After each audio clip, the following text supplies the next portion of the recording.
intro.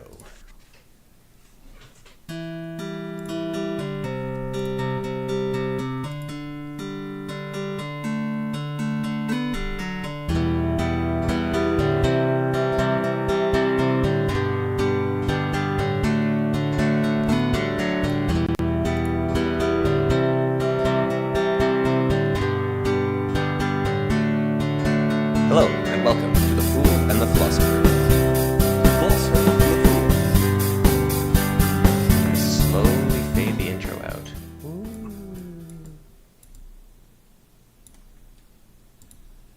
All right. Cool. Well, that actually sounded really good. Okay. So today I was thinking we don't have any guests, but I'm happy to have a guest. And so if you are listening and you want to be a guest, please do tell me why you'd be an interesting guest and come on. I think there's a couple people I was interested in talking to, so if they're around, I'm happy to. I want to talk about literature or about the topic at hand. And I was thinking we could start with, well, I was looking at, well, you said you're a bit tired, so maybe this one's a bit too deep for now. We'll get you warmed up first. So, all right. So maybe I'll see how... Ooh, I don't know how to do that, actually. I started too soon. Okay, back to the difficult topic, because I don't know how to screen share. Right. So, I was thinking about the idea of subjective morality, and like, is that an oxymoron, or is that something that can exist in its own, even if you disagree with the idea that morality is subjective? And the best I could think of was something along the lines of like an Attila the Hun or a Genghis Khan or Julius Caesar killing people that they view as barbarians or lesser than them or their enemies, and that not being immoral because their morality is based around the idea of promoting your own nation and your own culture and your own... Whereas today we would consider the act of senseless murder wrong just because it's wrong to go around killing people. And so it kind of in Malazan terms, I was thinking about it, because it is a little strange if you think about, like, imagine you're Julius Caesar and you kill a barbarian just existing, right? And you're thinking, well, that barbarian's going to, the fields of Asphodel or whatever. Like, I didn't just cause senseless murder. Like, he's going to Asphodel because he died a warrior in battle, or even more so the Vikings. Like, we raided that place, but those monks, they're going to Valhalla, right? You're not causing suffering in that world. You're actually just you're playing by the same set of rules. And if you think about morality as a set of rules you're following so that the playing field is fair, then morality is somewhat subjective, or at least it can change over time, or it's based on a group rather than a universal morality. So you could say objectively Vikings have this morality, Vikings have this morality which they must objectively follow, and Romans have this morality which they must follow. And they can't just say, well, subjectively that doesn't apply to me, but the Viking morality is different from the Roman morality. And do you think that's an excuse, or like, because I think Christianity has sort of conquered all, so it kind of makes it a bit trickier to... So what I think it is you can recognize that there are other moralities that people have, but just because there are other moralities doesn't mean that they are right. I think you have to say your morality is right. So even though they are doing what they think is right, it is wrong under your precepts, and so what they're doing is wrong. Yeah, but if you're going to Valhalla when they break their, like, your law, but they're sending you to Valhalla, is it sort of like... you go into a boxing ring and they punch you and you're like, well, that was the rules we were playing by, right? I'm not certain what you mean by that. Like, if I'm...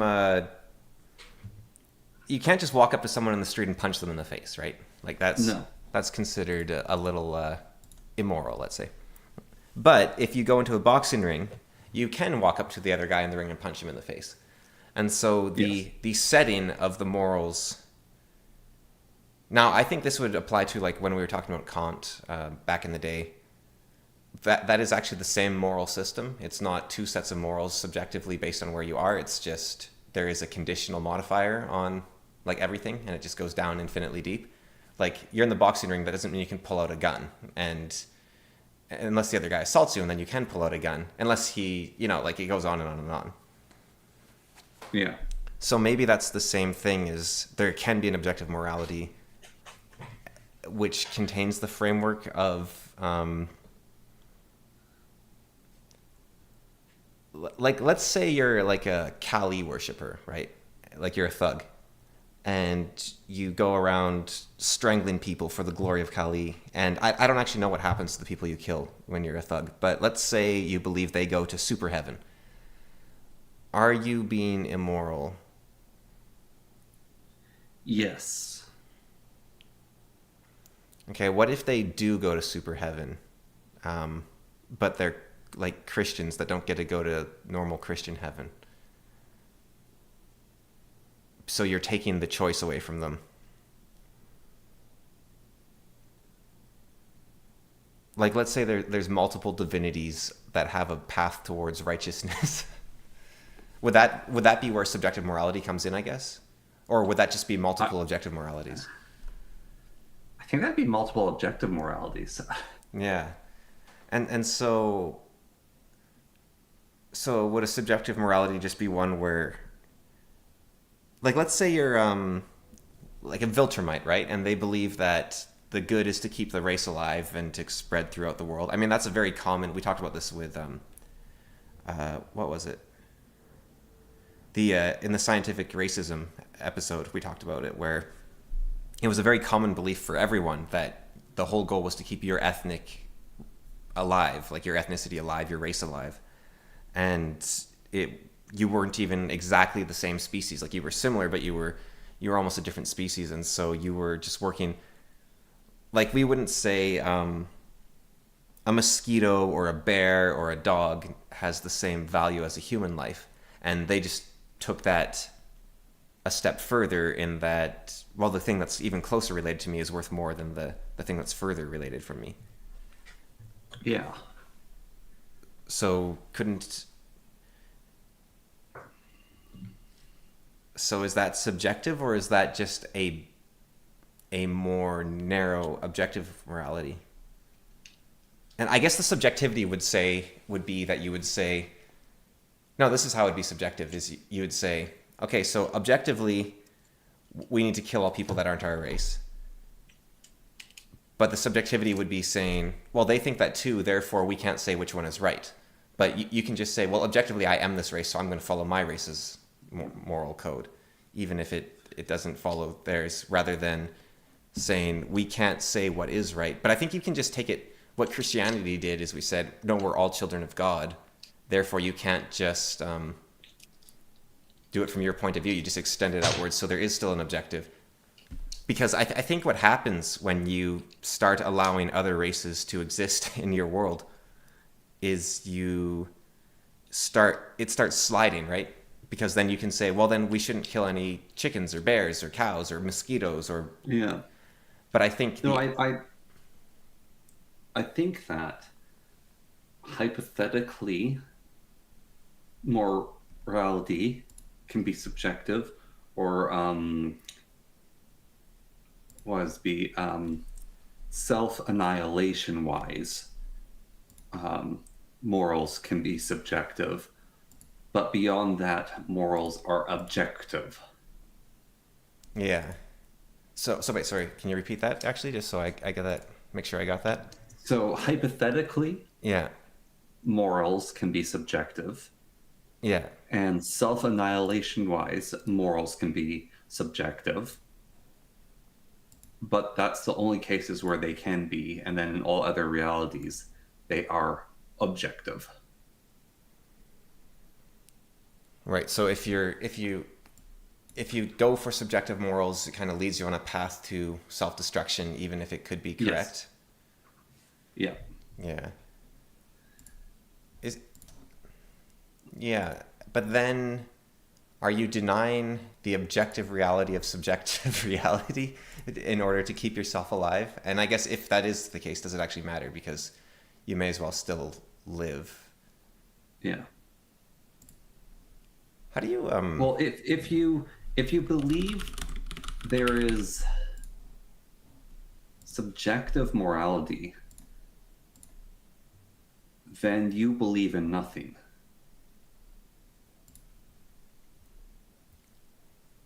yeah. You yourself have no morals. Or you're saying, like, could you say,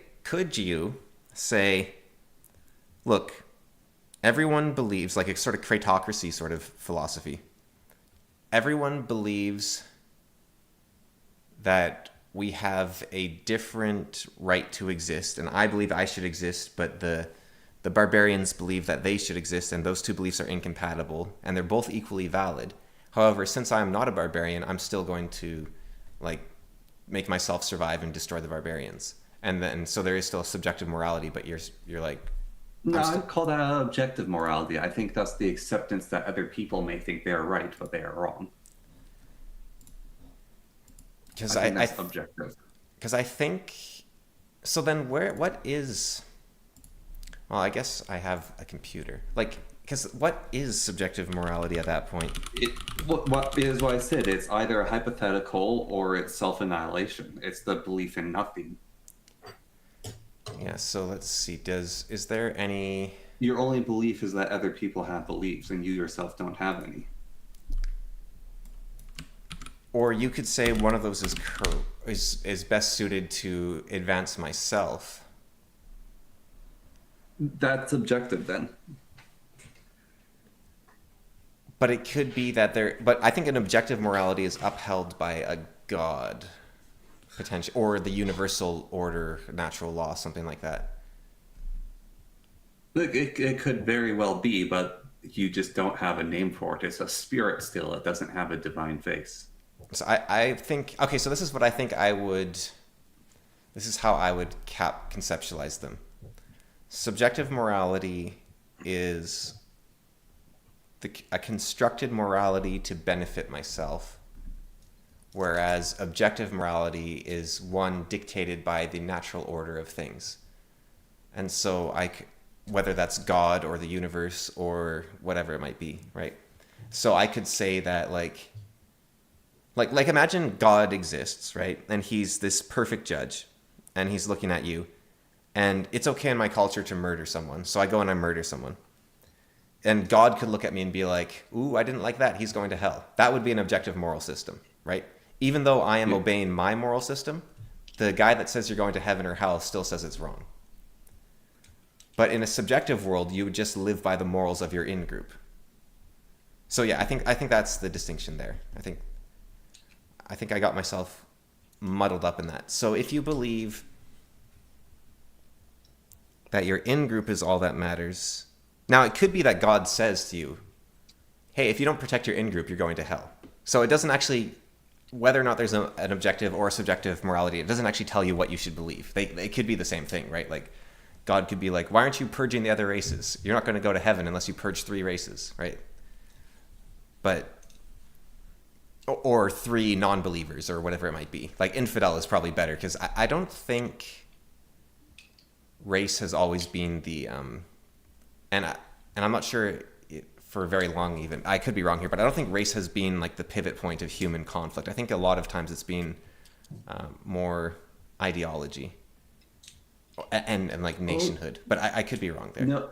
No, race could boil down to family groups. There was in the Stone Ages there was massive genocides of up to like 90% of humanity For just being like a not different your family tribe. being dangerous sort of thing. Yeah, Yeah. like there's mass graves all over the world of these murders, So how and the anthropologists were confused for a long time of why these murders were committed, like looking at raiding and various other things. And there's raiding groups and there were gatherer groups, and it was just like a open PvP server of Rust. Okay, I found the thing. It's window capture is how you capture a window. Believe it or not. Yeah. Yeah, I disagree with the in group versus out group. I think that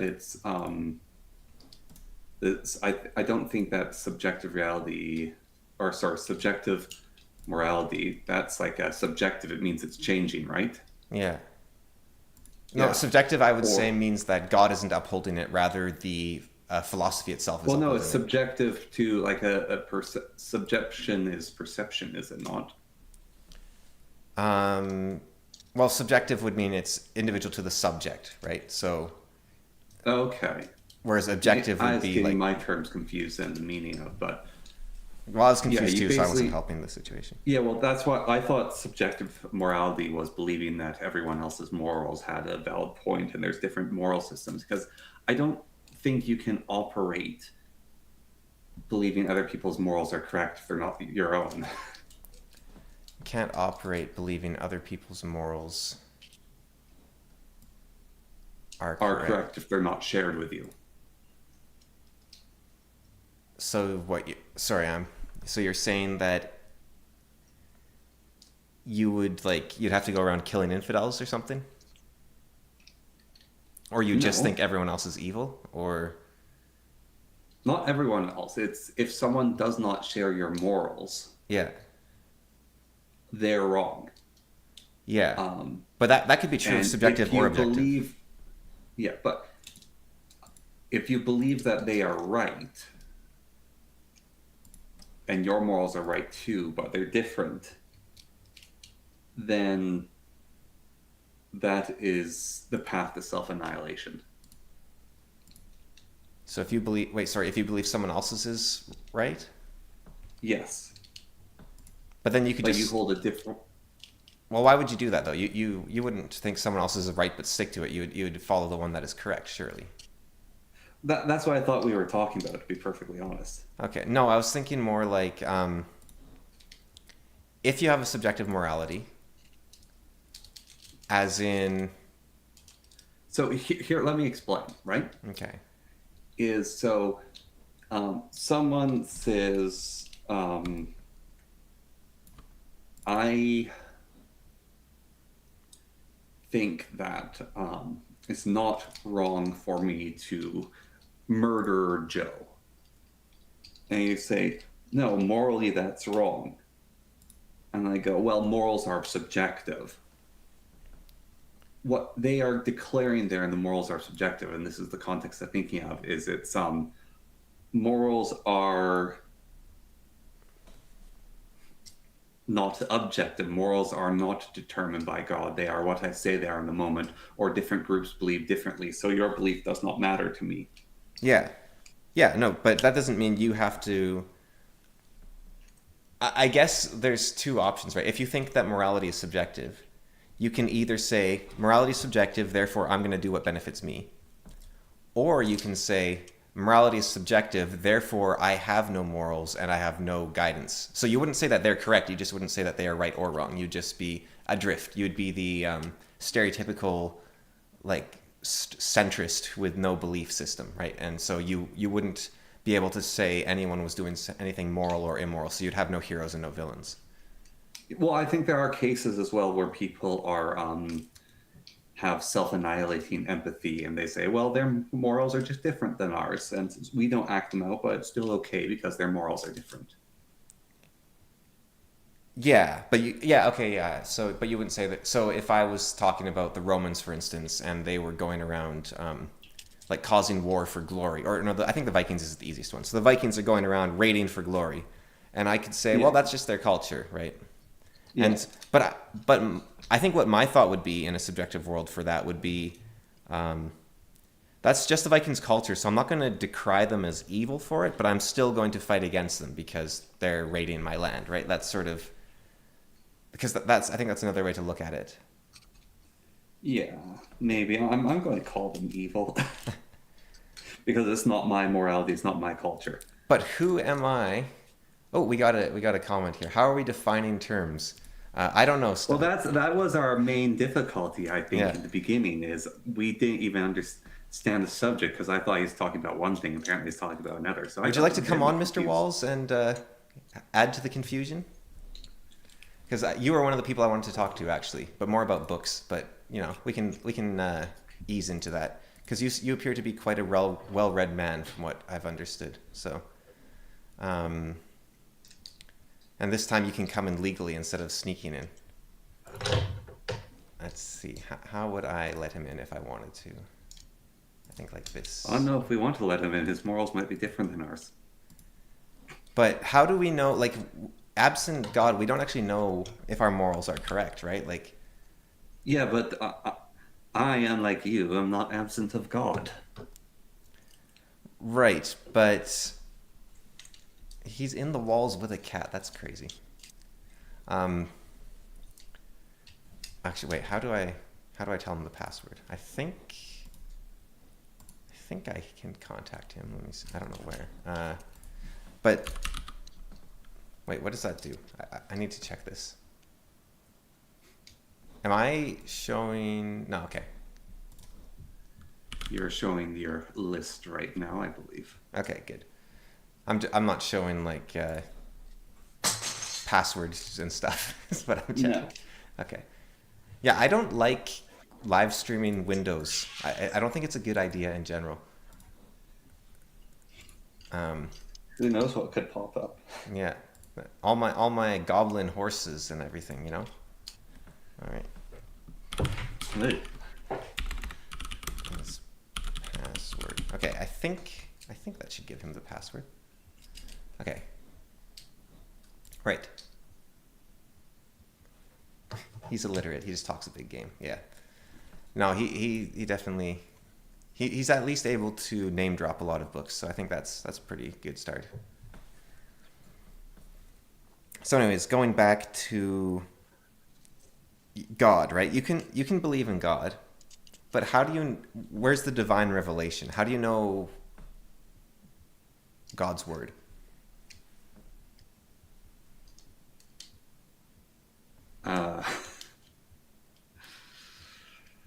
Like, did God come to you on the mount and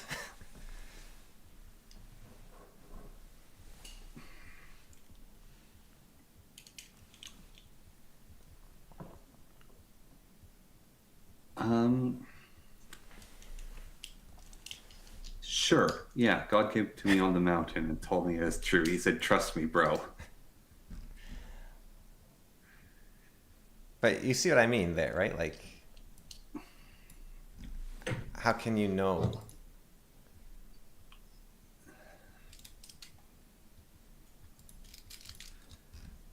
Um,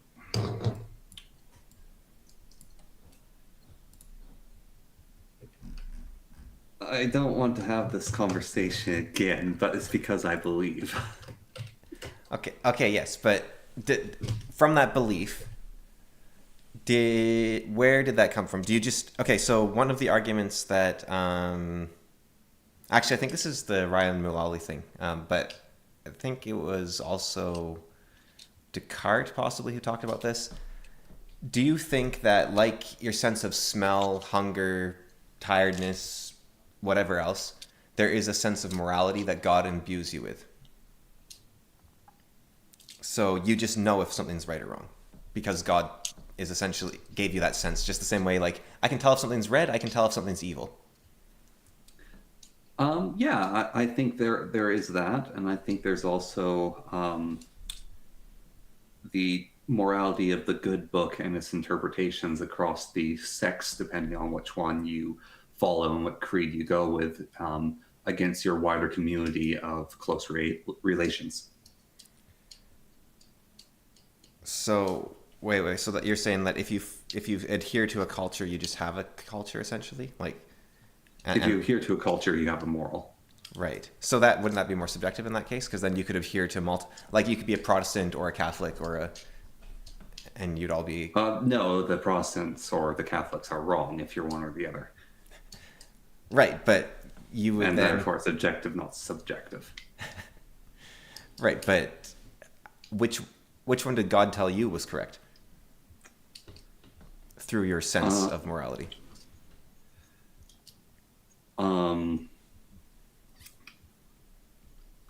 I don't know. And if God gives you this sense of right and wrong. Why did the Vikings not get imbued with that same sense? No, they're imbued with this sense. It's their interpretation of the sense is wrong. Right. But you are interpreting it correctly. Correct. And and how do you know you're interpreting it correctly? Did God tell you? Because I know I'm interpreting it correctly because the only other option is self-annihilation or nihilism, which is the Well, same. couldn't you also just adjust? Like you could say, you know what, I think I actually misunderstood that bit, and I'll account for that and tweak it a little bit. Well, you're allowed to adjust, but you're not allowed to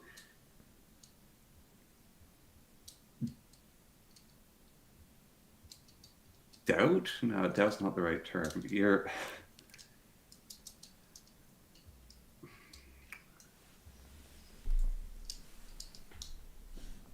I'm not certain. All right. So I think what you could say, we were onto something there a little bit, is that you know you are correct in your interpretation of God's word because because your interpretation aligns with your community, which is a beneficial community, which upholds everything about it. So you could say that by the fact that I have a working community with people who agree with my interpretation and whose word elevates us all to a beauty that is more in tune with God, we are correctly interpreting his word. And if we weren't, we would be fighting, we would be in this chaos spiraling downwards, we'd be becoming weaker and pettier. And I mean, if you want the gay atheist way of putting that, then yes.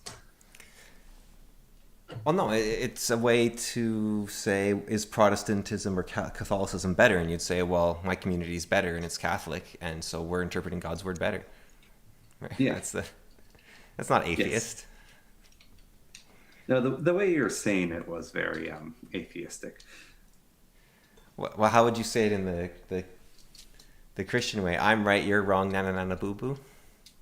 Yeah.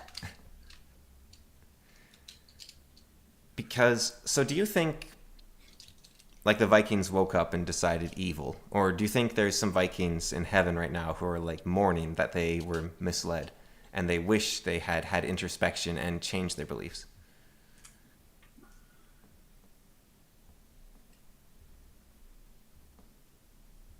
I think in heaven you do not regret. 'Cause if you're, I don't think there's regrets in heaven. right. But would you then, you're at the pearly gates and you're cast into hell and you said, well, I didn't know better, right? I wanted Well, to, that's not fair. or I wanted to take the correct route, but it wasn't revealed to me. Or No, that can be the case. I was led astray. Like, imagine the bourgeois pope was still in charge, or not bourgeois, what was his name? Bourgeois, whatever his name was. The dude with a bunch of kids and everything. That was in Assassin's Creed. Yeah. Let's say he's in charge, and you're like, well, I have to follow my faith, and this is the guy that understands it, and I want to be a good person, so I'll follow him. And then he leaves, and then someone else comes in, and they prove, no, that was messed up, that was wrong. Would you then think, like, you need to have humility, right? Like, that is a lesson. Yeah, well, that's where the internal sense that God has imbued you with comes into place, that you would doubt the Pope with that internal sense. But shouldn't you also have the humility to doubt that internal sense that God granted you?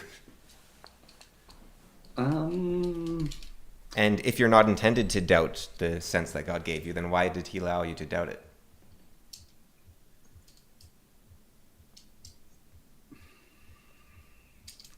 The thing that You're like asking me like preacher tier questions when I'm not a preacher. No, it's more curiosity if you have, like, because dogmatism basically is, I think, a danger, kind of the biggest danger in many ways of that humans face. And maybe not the biggest. I think nihilism might be worse than dogmatism, but it's close. I think nihilism's far worse than dogmatism. But dogmatism leads to like the Holocaust, right? Like you have a belief, you stick with it, and you don't question it. And you need room for doubt because there's always more to learn, and you are not perfect and you're not omniscient. So there's always, because only the omniscient being can have no room for humility. Yes, okay, good, we have a perfect being. So, excellent. I'll have to hook you up to the sound. Let's see, how do I do this again? I go, boop, and then I go, actually, it'd be funny. Wait, let's check if Connor's hooked up to sound as well. Okay, he is. All right, so let's go to here. Click on that bad boy. I think you're like working with Lego or something there, Connor, but Yes. it sounds like a crackling fire. It's very, it's a good ambience. Okay. Well, I just have a collection of bricks that I've been making shapes with. oh, you're not doing the Mona Lisa you got? No. No, these are 2x4 bricks that I'm just making into shapes and manipulating. Okay, so I do that. And then, what? What happened? Oh, steady. Hang on. Wall sounds. If I do, where's? I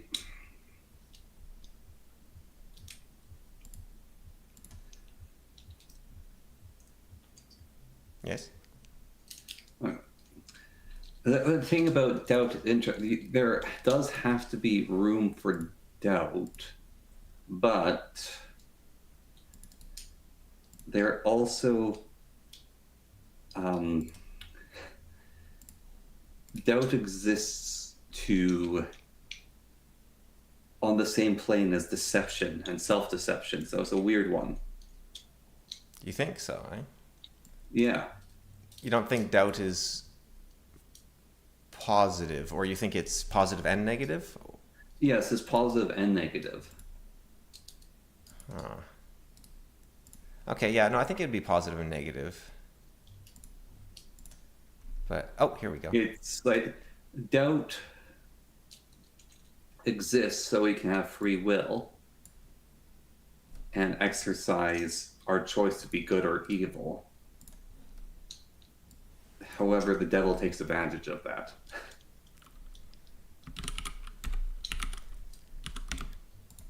Can we get, you change your name so much. Can we get Mr. Walls to speak for a moment? Meow. Oh, there we go. Okay, it worked. I'm going to say, well, it used to be lives in your walls, I believe, right? That was like your original.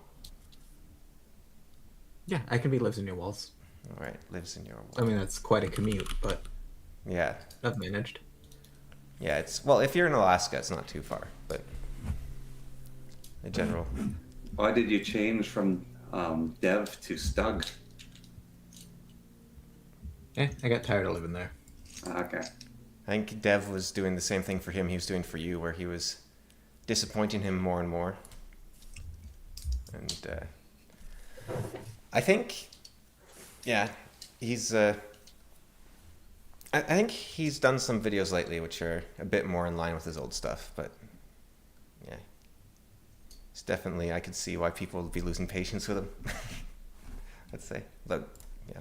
I haven't seen his latest stuff. If he's going back, No, he I'm glad to hear it. He had a debate with a communist recently where the communist was like, "Well, I'm glad you're on our side now," and Dev was like, "What? No, I'm not." And so He has been pretty once a consistent. communist, always a communist. He has been pretty consistent in calling out the communists, regardless. yeah, and he's been having. It's a shame because it would, they're doing it from a place which isn't friendly, but he's been having this sort of slow back and forth, like 2016 style React videos with Sargon, where they go back and forth on. But they're actually both having quite interesting videos about it. But it's a shame that they're doing it from a less friendly place rather than, as friends. But I think like Dev is actually doing a very good job to keep it respectful, which is good. Sargon less so, actually, sadly, but it's It's amazing how small things can butterfly out. but that's like the One outside bad- interpretation as well, because this is like this is just I think online politics is just man gossip, right? It's just More or less. because I was talking to Connor about this actually, how we were going to have Zero Fucks on, and he's maybe busy doing a different show. With someone, I'm not going to say the person just so he doesn't have any obligations, but the show he might be going on later is one with a person that's quite popular in the sort of online debate space, and I was I've never seen their channel actually, so I went to their channel and they've got like 50 subscribers, and it's funny how like it's this tiny little echo chamber, like all of online politics. You have like 4 big channels and then like a bunch of tiny little like it's such a it's like a high school just like click You argue. have 4 clout suns that Yeah, sustain life on the orbiting planets. exactly. So I was curious about your literary acumen, your chops there, because now you did claim you were illiterate in the comments there, but you So I guess I get victory on this subjective morality thing. I'll take it. I don't know if there was a debate, but sure, you can have it. There was, and I won. Okay, good job. Here, wait, I got you, Connor. I got you. There you go. No, no. Put that thing away. I found a use for it. No, you didn't. I probably shouldn't hover that over lives in your walls there, but what was I saying? So it was CF Paffy who listens to this channel sometimes. He was asking for book recommendations, and also he was having some troubles with women, and you and I both recommended him Models. And so I was curious, are you like, and then you were talking about some other books you had read, which were a lot more philosophical in nature, and I was wondering if you're a general reader or like a philosophy reader, self-help reader, anything along those lines. So right now, the book I'm currently reading is How to Read a Book by Mortimer Adler. So once you do that, you'll be able to start reading. Yeah. Actually, he's one of the heads behind like the Great Books program, and he has quite a list at the end of that book. And what's the Great Books program? Just like a list of good books? Yeah, just the ones he felt most feel the exact criteria were. Right. And so do you tend to read like classics, or do you also read like, Dresden Files, Harry Potter, stuff like that? So I picked up How to Read a Book partly because I haven't been reading fucking anything lately. Yeah. I got distracted with engineering, and so like a lot of my reading had been technical and core focused, and then upon employment that just kind of fell by the wayside. Right. Just been busy. Yeah, so I'm trying to get back into it because it's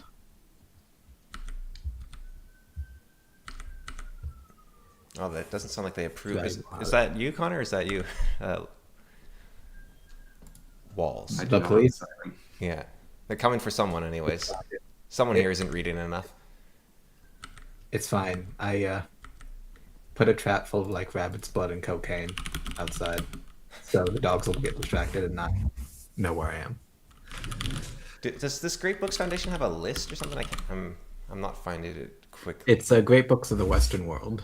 Great Books of the Western World. Okay. So, the how to read a book. I'm curious. What? How does it read? What is the subject of it? You could say he's a little verbose, but he cover because if you talk about the literacy crisis, there's a lot going on now about how kids today can't read or are reading at a subpar level, and that's been going on for quite some time.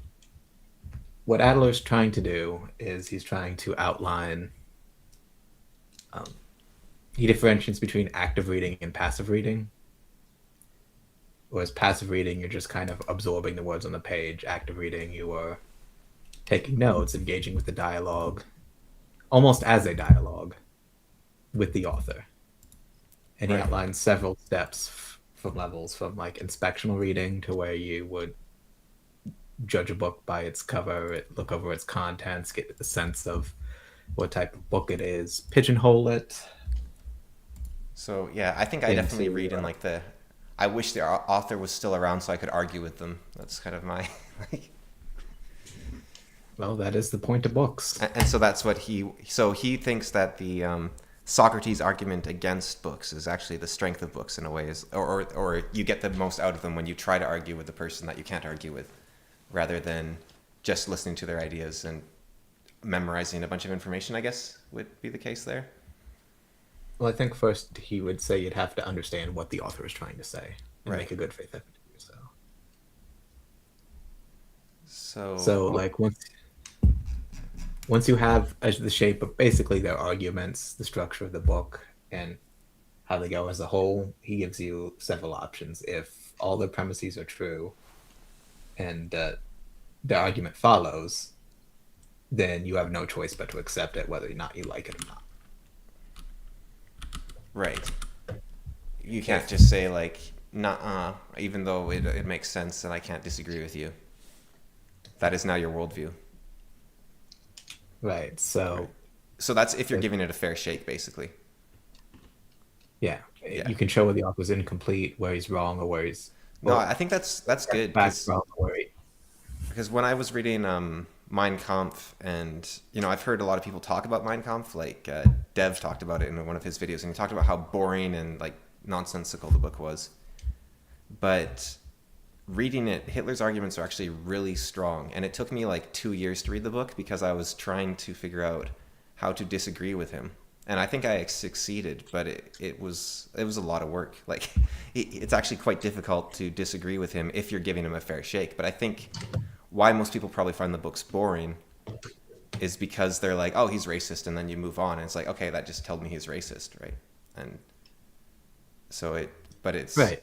You have to then tell me why he's wrong. yeah, and it's quite difficult to do, to the point where I wonder if you were following this how to read a books guys method, like if there would be a danger in reading certain books, because like I think, like, for example, the Communist Manifesto, I think most people could read and disagree with fairly easily, but I think like Mein Kampf would actually be a fairly difficult book for most people to disagree with if they were giving it a fair shake. I don't know if Dangerous books, like saying books dangerous to read, there is a very, like, one of the more famous clips of, what's his name? Christopher Lee, the actor for Saruman, is he was known for having one of the largest collections of occult and dark books. yeah. And when someone asked him about them, he said, "These are very dangerous books, and you shouldn't read them." Yeah, that's an interesting idea, like dangerous books. Like, I think the two most dangerous books I've read, in quotation marks, is probably Mein Kampf, simply for the strength of the ideas within and the power. Like, if you gave every kid Communist Manifesto in high school, we would have no communists. If you gave every kid Mein Kampf, there would be a lot of Nazis. So I would call that a dangerous book. It's like a mimetic attack almost. But the other one would be The Picatrix, which is a book of magic, but it's dangerous in a different sense, where they had a really interesting idea of copyright protection back in the day, where basically there's like magical spells that say like chop up mandrake root and distill it and then drink the liquid in order to gain magical powers, which would kill you if you drank mandrake root. So basically what would happen is the bookseller would tell you when you bought the book, like, hey, ignore chapter 3, and that was their copyright protection. So It's also, I've also heard it said that's why a lot of like the rituals in specific areas of like the Goetia were incredibly elaborate, just as both kind of a cloak and so, which steps to ignore, which are important, and which would yeah, maybe No. sabotage the whole thing. I actually have a copy of the Picatrix sitting on the shelf. I haven't read it yet. Oh, cool. Yeah, I don't have the full version because I was just reading like through a sample of a translation, and it was like it's an annotated translation though, so it explains that sort of thing, which I think is really cool. But, so yeah, like if you know about the Picatrix, I think that would put you in the fairly well-read category alone.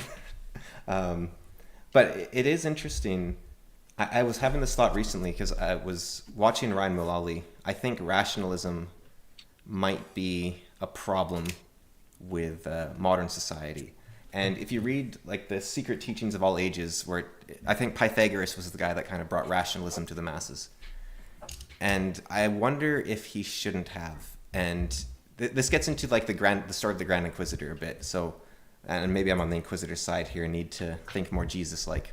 But if you give the masses rationalism, they start viewing the world through rationalism, and you get into like the McNamara fallacy. Like anything that you can measure is the only those things which you can measure are the things which are valuable. And I think it might have been dangerous to give people at large rationalism, and I think that's how like Reddit was created essentially. And now, as an engineer, I assume that with engineering, you have room for a bit of empiricism rather than rationalism, where you say, because like tolerances are always like way larger than they need to be, right? For everything, I guess. I wouldn't say way larger, but yeah, the smaller you want the tolerance, the more expensive the project gets. On the people should have rationalism or not, I have a question for you. If we want to go back to the Bible, one of the older stories, the first story, Adam and Eve. So, supposedly, God knows everything and he has a plan. And he leaves Adam and Eve in a garden with a magic tree that gives you the knowledge of good and evil. And he tells them not to eat from this tree. Now, the tree is in a walled garden and they're in a walled garden, but the tree itself isn't surrounded by a wall. So what's the deal with that? Well, I think like I read you that story of Adam returning to the Garden of Eden and defeating all of God's trials? No. Okay, maybe because I think it's the answer. I feel like they were meant to eat the fruit of knowledge, even though they're told not to. Yeah, well, I think actually the Bible is another book that was considered too dangerous for the common masses to read, and then it was Martin Luther who really like got that out there to the masses. And I think again it led to people. I don't know if all the heresies happened before or after Luther, but A bunch of little heresies happened. but I can assume that there would be a lot of heresies because you are then, like we were talking about subjective morality, starting to think for yourself, and that causes chaos rather than just following the dogmatism that is the common mind can't, the unprepared mind, let's say, can't handle. Yes. And I think we've entered a really weird time where we've decided, well, we decided for, I don't know, probably from the let's say from the 1500s to about the 1900s, that we can actually handle every truth and we need to move forward and figure it out. And now I think we're actually regressing to where we're saying there are truths you can't handle. And I think a great example of that was the pandemic, where whether or not things were true or not, it wasn't up for us to decide. It was up for the governments to decide and restrict and put flags on videos and that sort of thing. And so knowledge has become dangerous again. And Oakley said Dangerous Book is the anarchist cookbook. yeah, I think, like, I don't think the anarchist cookbook, maybe I'm wrong, but like I don't think it's a mimetic danger. Like it's dangerous in the sense that it can teach you to make very effective weapons, easily with household materials essentially. But It also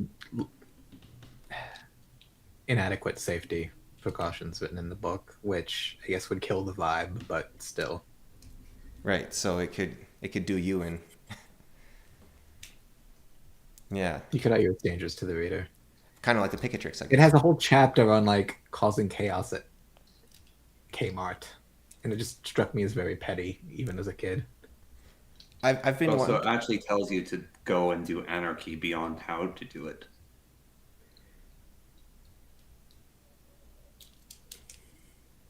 Yeah, I've been wondering about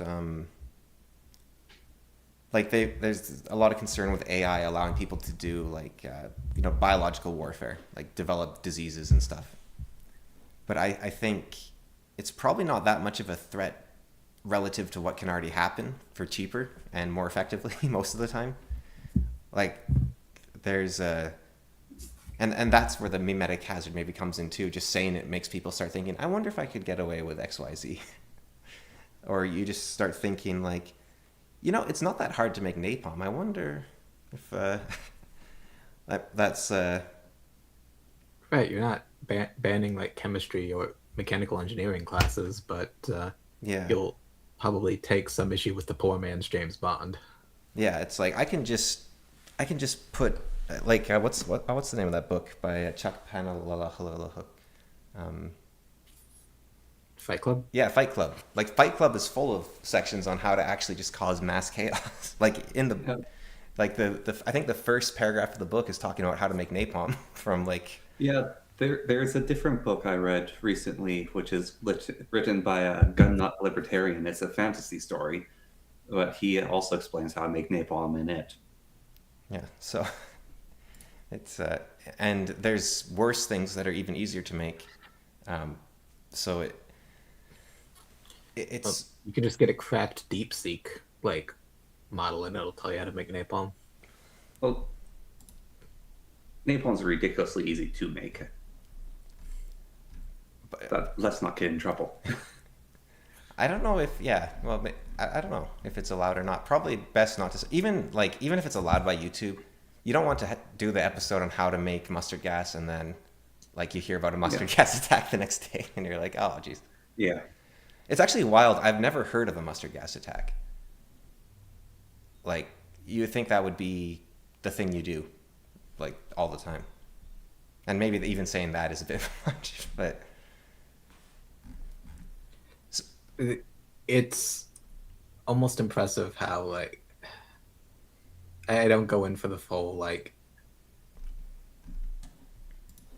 I let me just say explicitly, I don't like terrorist attacks. They are bad. Don't do them. okay. It's surprising me how uncreative a lot of them are. Well, so it's an interesting paradox actually, especially domestic terrorism, which is the rational mind could commit great acts of terror and destruction. Put that way. Well, look, it's 7 second delay. That was for not Okay. condoning terrorism. Okay. Yeah. So the rational mind can conceive of very nasty ways to do domestic terror. However, luckily and unluckily, the irrational mind is irrational, and so the terrorism that they do is rather stupid. That's actually like it's funny because I read Crime and Punishment and I thought this book said nothing and I don't know why people consider it a classic. But then there's always these situations that come up where I'm like, hey, that's just like in Crime and Punishment, where the main character has a moment where he's wondering why do criminals get caught? Like it'd be so easy to not get caught. And he thought either committing a crime makes you go crazy, and therefore you'll get caught because you went crazy, or only crazy people commit crimes, and therefore they're easy Yeah. enough to catch. I think like it makes more sense being crazy is what causes you to commit crimes, and so you get that's why the FBI and CSIS and everything can stop these attacks before they happen. But Crime and Punishment is actually a bit more about committing the crime drove him crazy. So, which I don't, It might be a little column A, it might be a little column B. and I Yeah, they're don't, not mutually exclusive. yeah, because you even look at people like Ted Kaczynski, who in theory shouldn't have gotten caught. Like he should have been smart enough to avoid it, but he was only caught because his brother turned him in, essentially. Yeah. Well, you even look at Ted Kaczynski's attacks, and they're nasty, but they're wildly incompetent. Yeah, it's like he wasn't getting the right people, and he wasn't really getting anyone to listen to his message by doing Well, so. on top of that, like the expertise he Mathematicians can't had, engineer. yeah, Lol. the expertise he had, he should have been able to do far more damage. Yeah, Yeah, like lives in your walls here. I bet you could do way better than Ted. I probably not. Well, I believe in you. You get out there.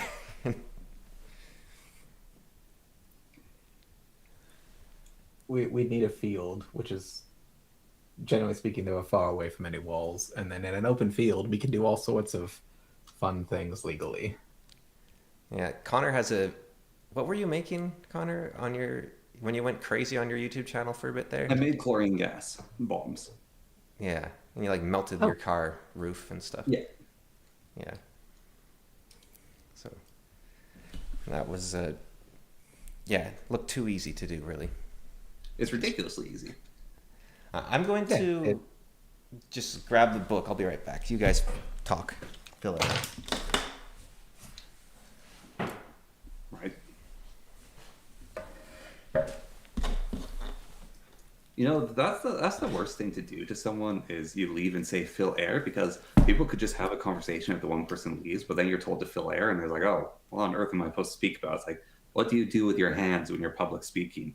You don't think about it until you think about it. Don't think about your tongue in your mouth either while you're filling the air. The worst That's part just is not if you're helpful. trying to public speak and instead of giving you like a stage so you can kind of be animated and play with it, you're just given like a square of the room you're expected to stand in helplessly. Yeah, it's hard when you're not walking back and forth to Or actually. podiums actually are quite nice because you can hide your hands and legs behind them so people don't see your knees shaking. So Because that's my biggest problem public speaking is my legs just start shaking. Oh yeah. Yeah. 404.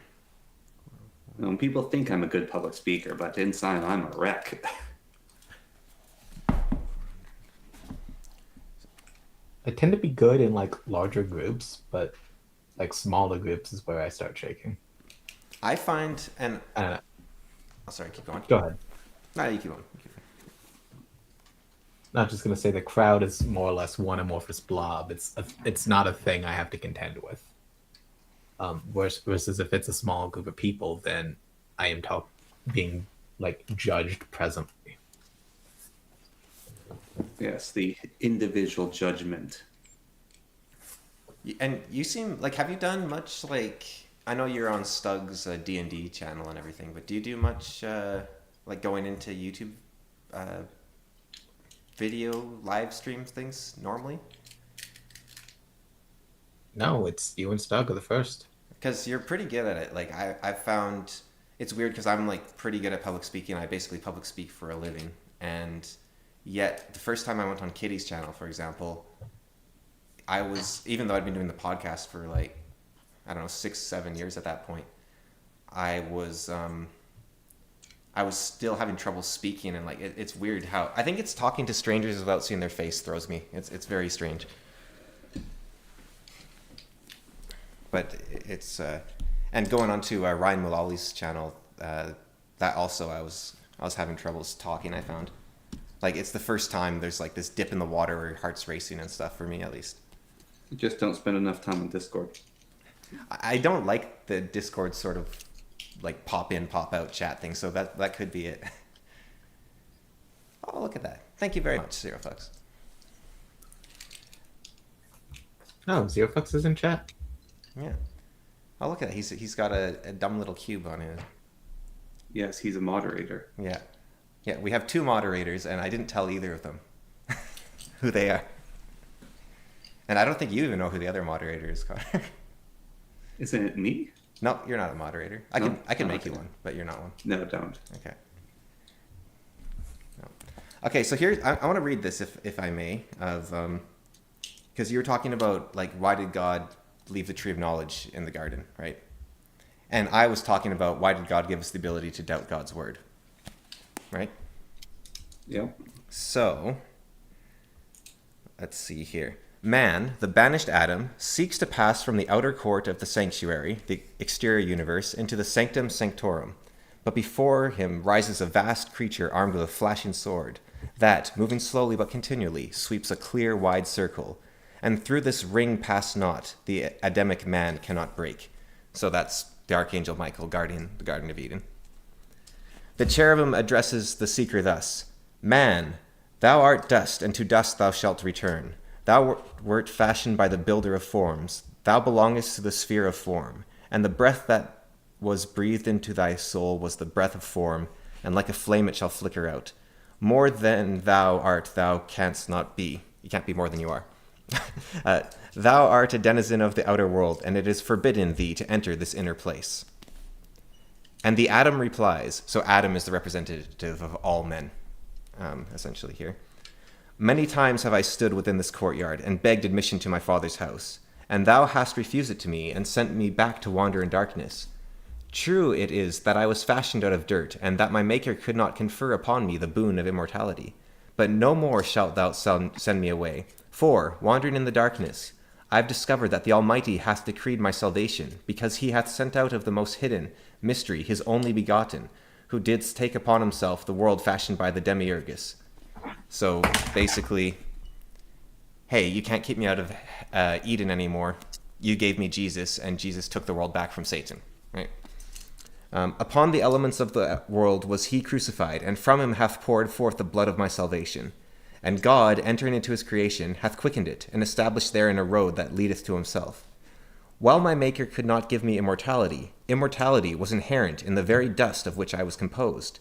For before the world was fabricated, and before the Demiurgus became the regent of nature, the eternal life had impressed upon itself upon the face of the cosmos. That this is its sign, the cross. Do you now deny me entrance, I who have at last learned the mystery of myself? So it said, you can't deny me from the immortal place, because I am immortal. Like my dust itself is immortal. And the voice replies, he who is aware is. Behold. Gazing about him, Adam finds himself in a radiant place, in the midst which stands a tree with flashing jewels for fruit, and entwined about its trunk a flaming winged serpent, crowned with a diadem of stars.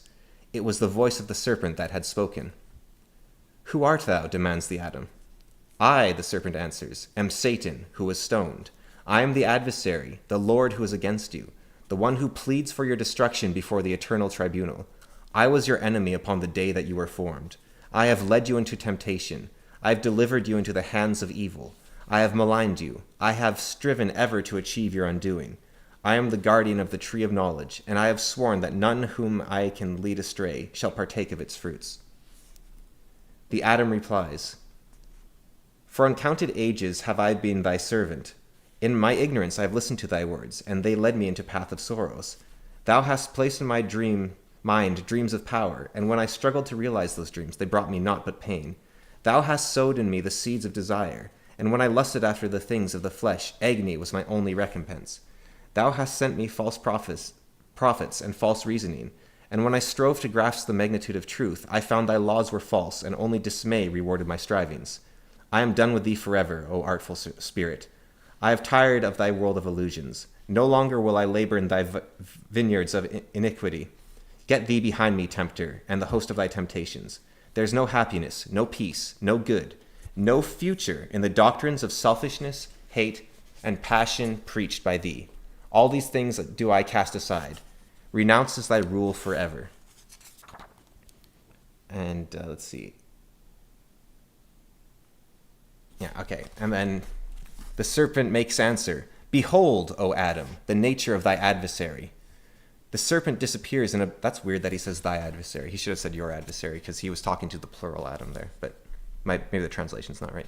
The serpent disappears in a blinding sunburst of radiance, and in its place stands an angel, resplendent in shining golden garments, with great scarlet wings that spread from one corner of the heavens to the other. Dismayed and awestruck, the Adam falls before the divine creature.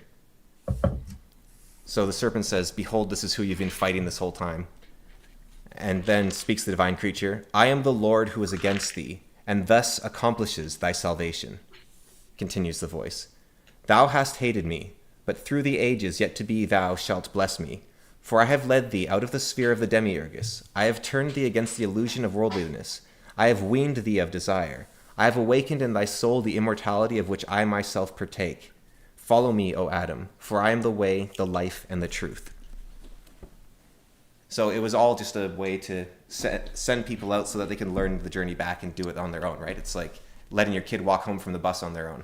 They might get lost the first time, but then they can do it forevermore. Yeah, that's kind of the.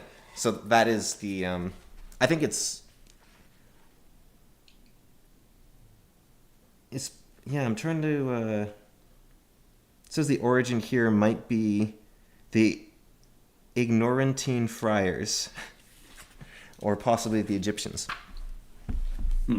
But I think it is kind of the answer to, like, why was there no wall? It's because God was the deceiver, and his goal was to lead astray so that he could strengthen man. And I think it is, unfortunately I don't have a graphic for it, but we've talked about this before. It's the gray sphere becoming the yin yang, the differentiation of good and evil, as understood by the people themselves, so that you can take the divine, which is the divine immortal soil that God made Adam of, and you can put that in the mortal bounds of the demiurgus, and then it can flourish and grow and escape the confines of the demiurgus's realm, which is the material plane, essentially. So, yeah, that's. I just think it's a really, really cool story of Adam overcoming God's challenges.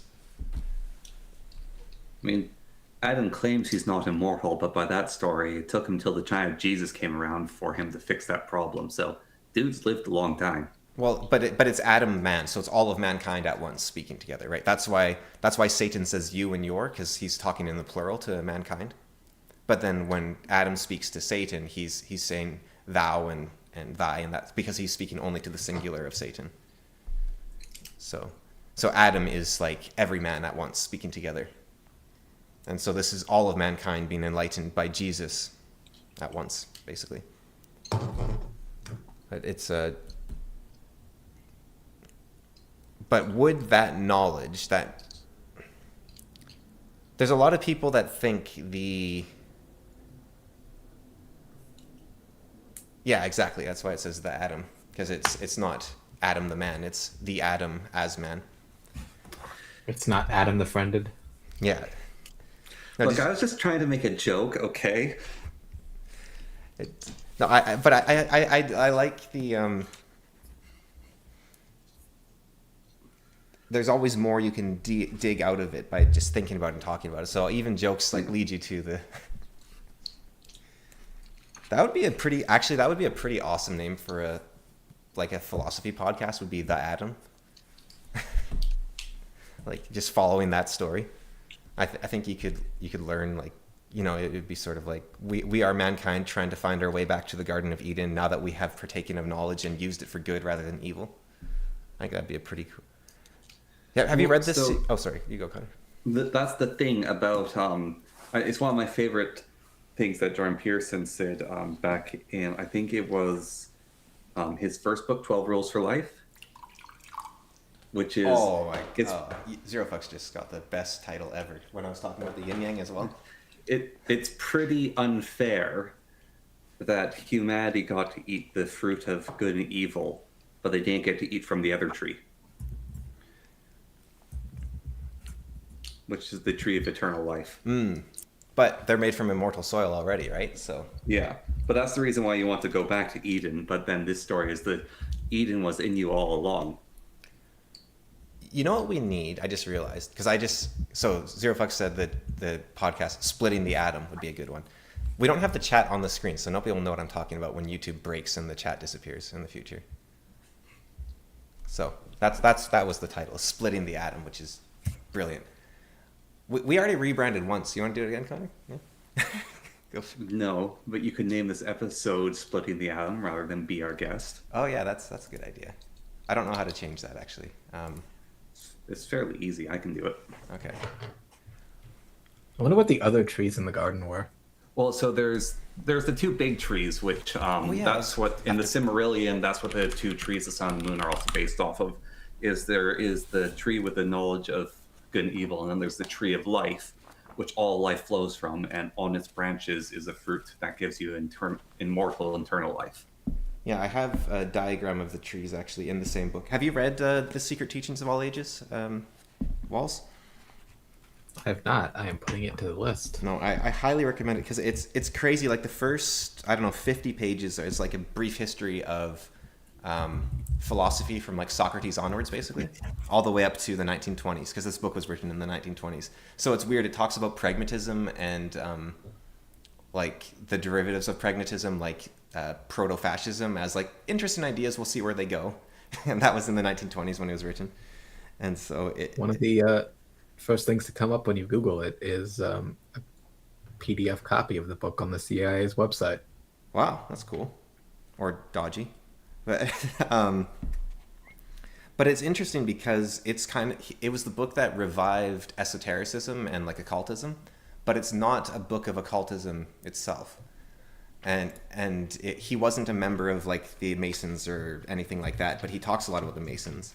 And after writing the book, the Masons indicted him in the order, and then his books became much more esoteric and occult-like,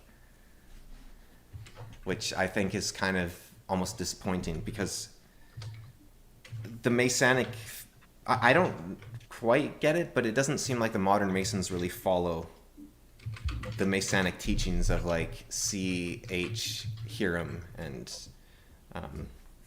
like the sort of pseudo Jesus figure that he was. It seems like they're more of a fraternity, I guess, but like a very insular fraternity. But maybe I could be wrong. I'm not a Mason, so I don't know.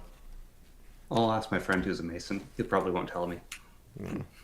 And they might not even know, right? Because if you're not like a 33rd degree Mason, then there might not be much to know. No, there wasn't kale in the Garden of Eden either.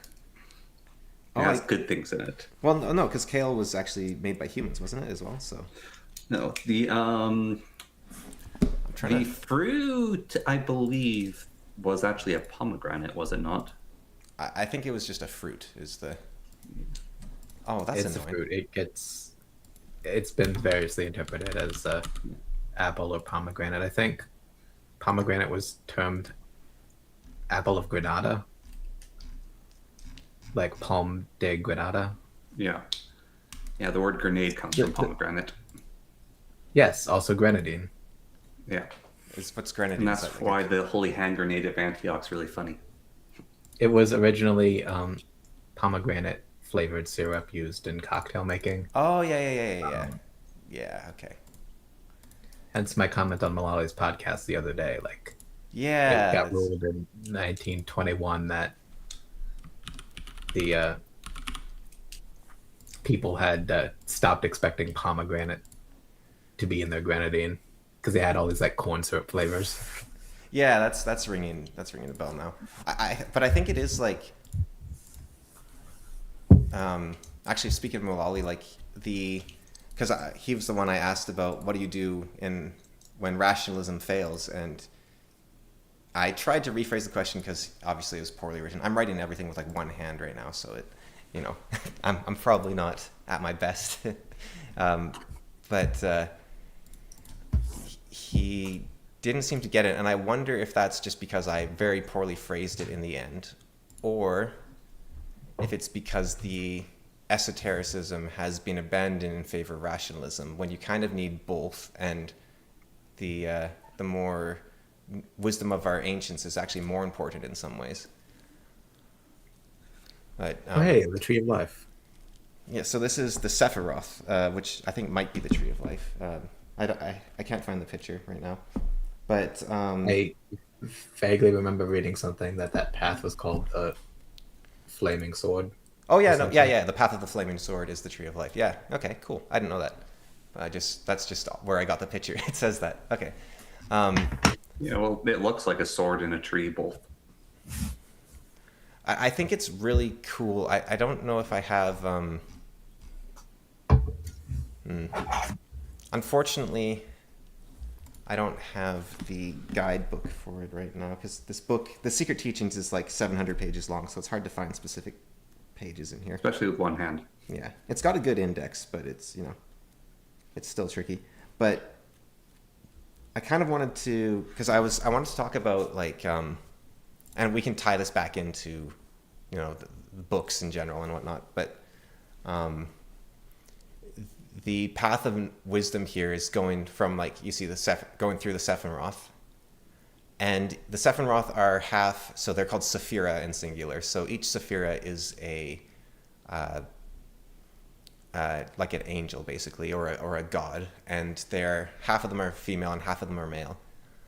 And I think the female are on the right and the male are on the left. I don't know what the middle ones are, but Freaks. they contain the qualities of the men and women. So, do we have it here? Yeah. So Shokma and Bina.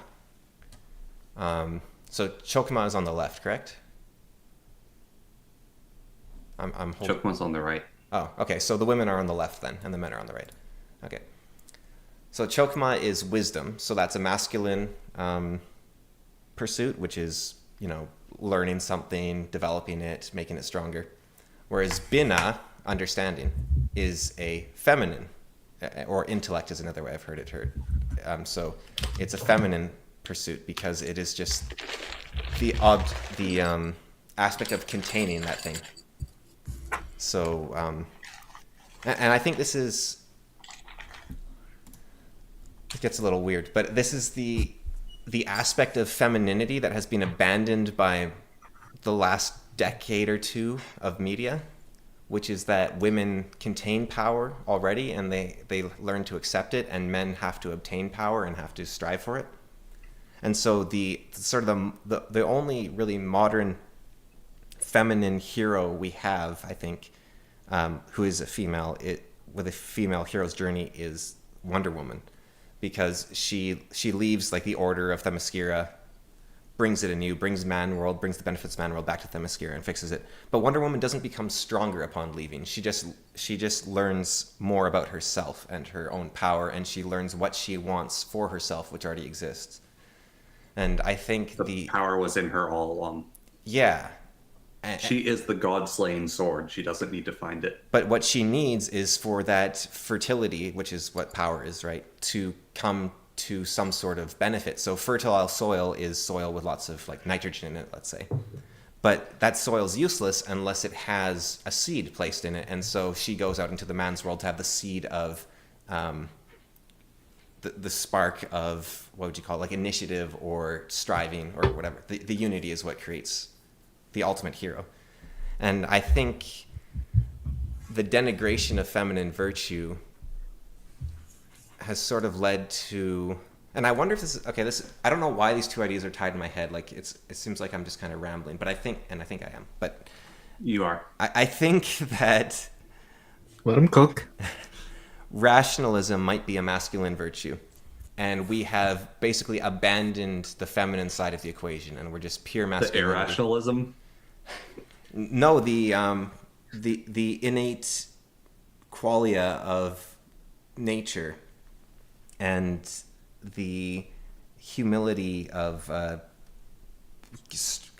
power beyond our control, essentially. And so we've gone to this purely rational world of Bina, pure wisdom, without the understanding. Esotericism. Oh, sorry, Bina is the wisdom. Sorry, so pure world of Chakma, but we have no Bina.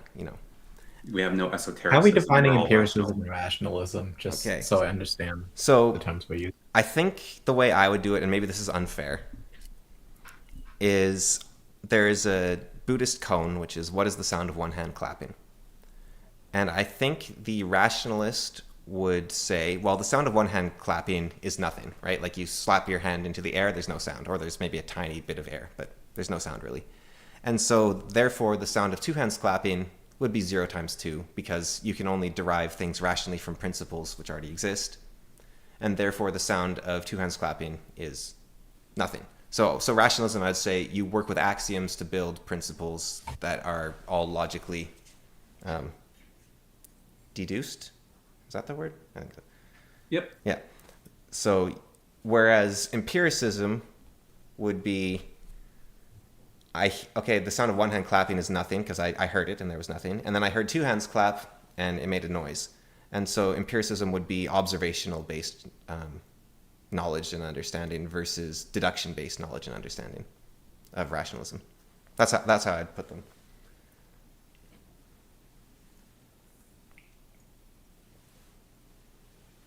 If you don't think that's fair, I'd love to have more. No, I think that's entirely fair. Okay. And I think like rationalism is insanely powerful. Like I don't know where I heard it, but it was like Lucifer was the angel of rationality. He could see further than all the other angels. That might have Yeah, been Jordan no, Peterson, that but is That correct. He's the bright that shiner. sounds like a Peterson thing. I yeah, remember hearing it too. Yeah, he's the bright shiner. He yeah, has the furthest knowledge. because he's the angel of he's the light bearer, right? So he Yeah, illuminates the furthest of all angels. But the problem with rationalism is that you can deduce and see the furthest, but you don't see what you don't see. Kind of like the whole Nakamura fallacy, where God never did anything that Lucifer could observe, so he was like, "Well, I'm stronger than God, and therefore I should rebel." And then God proved him wrong, basically, and cast him down. And so I think, so I guess I don't think rationalism should really be abandoned, but I think it needs to be tempered with humility and empiricism. Well, that's the whole principle of falsification, right?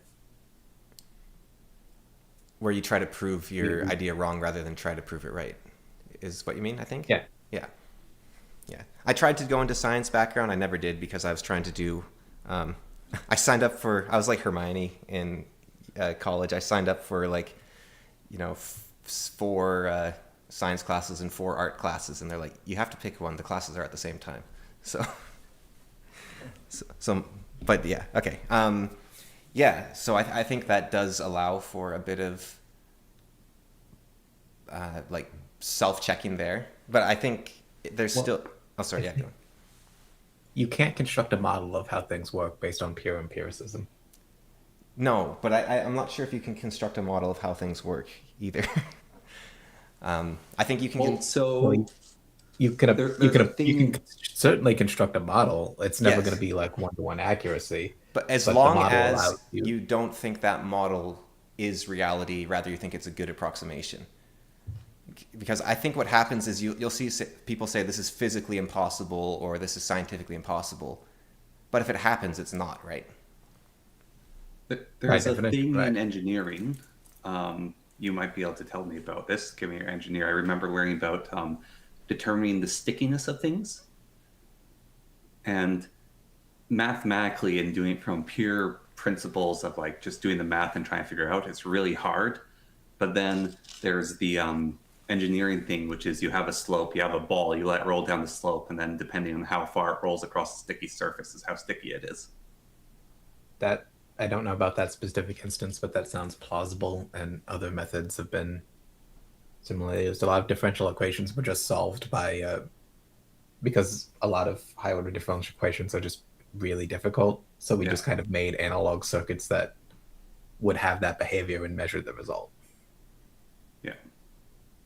So I think the problem with the was it you that actually had the Man of Systems quotes walls? Yes, Yeah. and to reference my earlier illiteracy, I have that book on my shelf but have not read it. Okay, but Theory still, of Moral Sentiment by Adam Smith. yeah, but still, the Man of Systems I think is the danger of rationalism. Like, it's not to say that rationalism isn't incredibly useful, and we have airplanes and like computers and everything based on and some medicine that's like brilliant. Like we were talking in one of our episodes about I don't know if you listened to it. The was it ivermectin was what we talked about, I believe, right, Connor? Yes. And this was after the episode, but I read the mechanism for ivermectin, and it's basically this brilliant like deduction of logic by the people where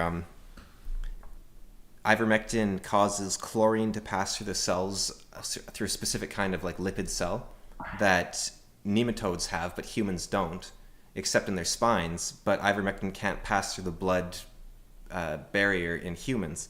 So it's basically perfectly designed to kill anything that isn't a mammal. And just based on like two coincidental overlapping uh, properties of ivermectin. So I think that's like where rationalism is amazing, because you're like, wait a minute, if this destroys cells, but it can't get to those cells in humans, but most other animals have those cells everywhere, then this will kill everything that isn't a human, and so therefore we can use it as a medicine. And like I think so. So I shouldn't denigrate rationalism as much as I do, but I think No, but you're seeing how it's almost deified in and of itself, and then you're seeing the downstream effects of that, and you're yeah. wanting to rein it in. It's a natural response. It's the case of in there's those stupid graphs where it shows characters from Avatar, and it's like this person's um, is like the white and black, and then this person has the dot on them, this person has the dot on them, and the paisleys of the yin yang, and then it's like Iroh's pure white and Azula's pure black. And you don't want pure white or pure black. You don't want either of them. Pure white isn't good. In terms of A singular force. oh right, so you need rationalism, but you also need to temper it with something.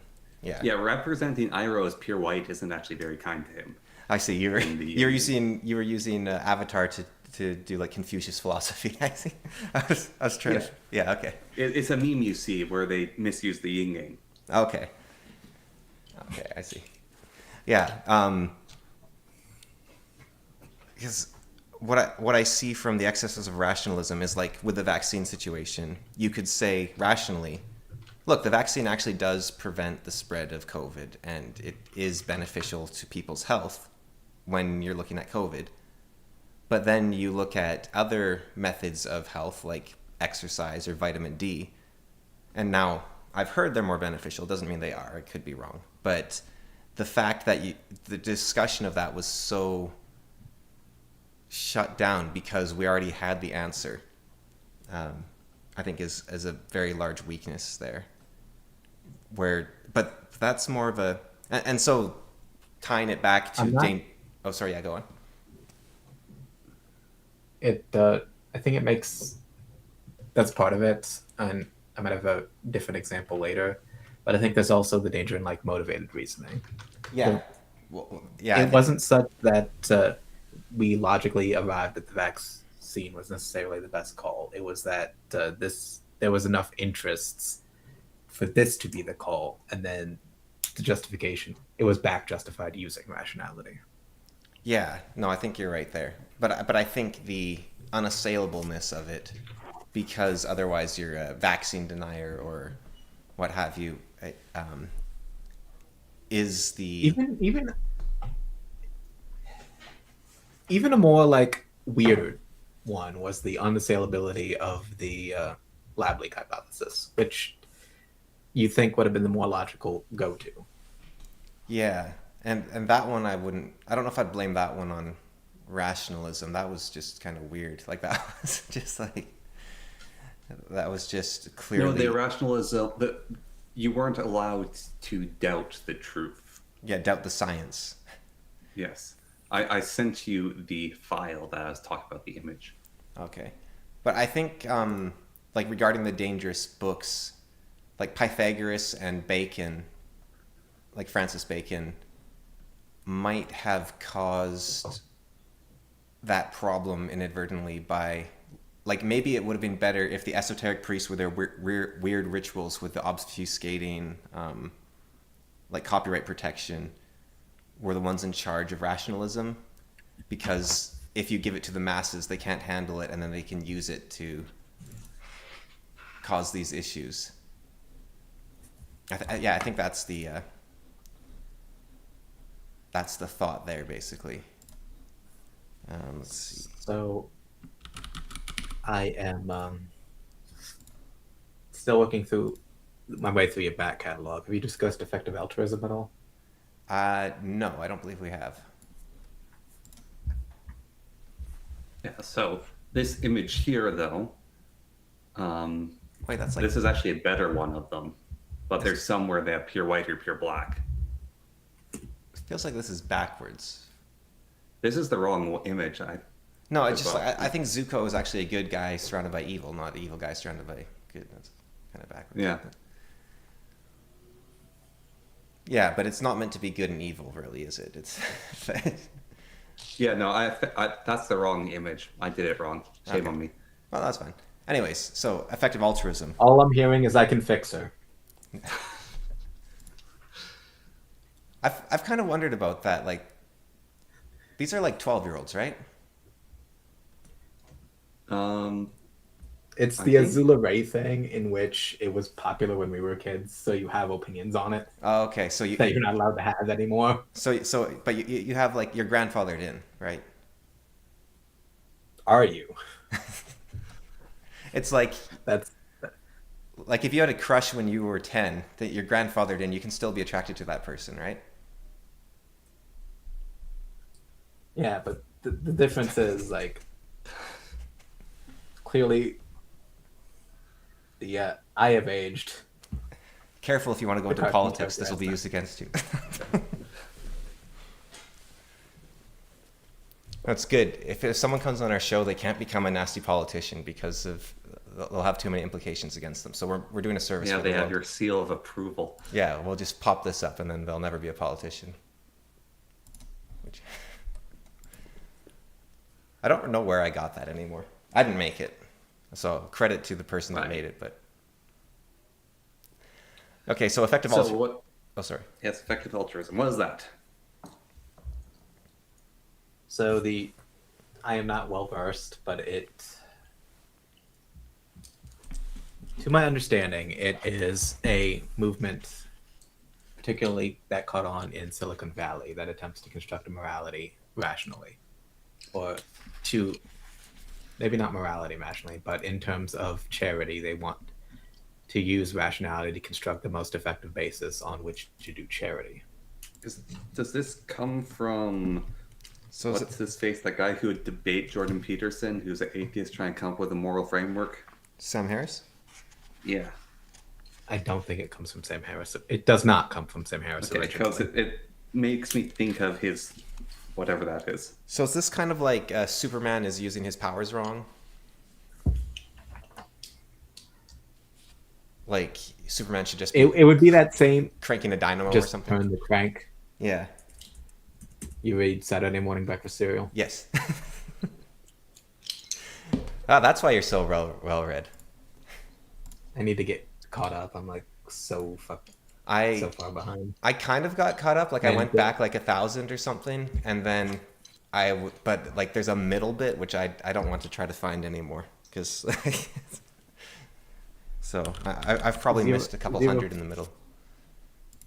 Zeoflex is correct. SBF was into effective altruism too. Whether or not that was Sam Bankman-Fried, whether that was genuine or his justification, because there is Like that crypto guy? Zero Flux has Yes. justified me. He said Sam Harris was into it. Yeah. Well, there you go. Oh, then that doesn't surprise me. It was a So there was that French billionaire when the Notre Dame Cathedral burnt down, and he donated like I can't remember what it was. It was 2 million or something to the reconstruction of the cathedral. And there's a bunch of people up in arms about him for not donating it to charity. And so now I guess an effective altruist doesn't actually have to get annoyed about how other people spend their time. They're just trying to be optimal in how they perform their charity. Like you don't have to be like a moral busybody to be an effective altruist, I assume.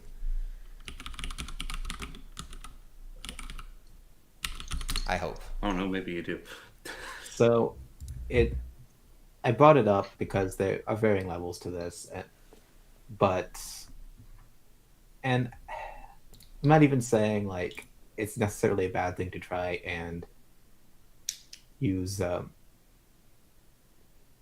try and maximize the real world effect of any charity you do.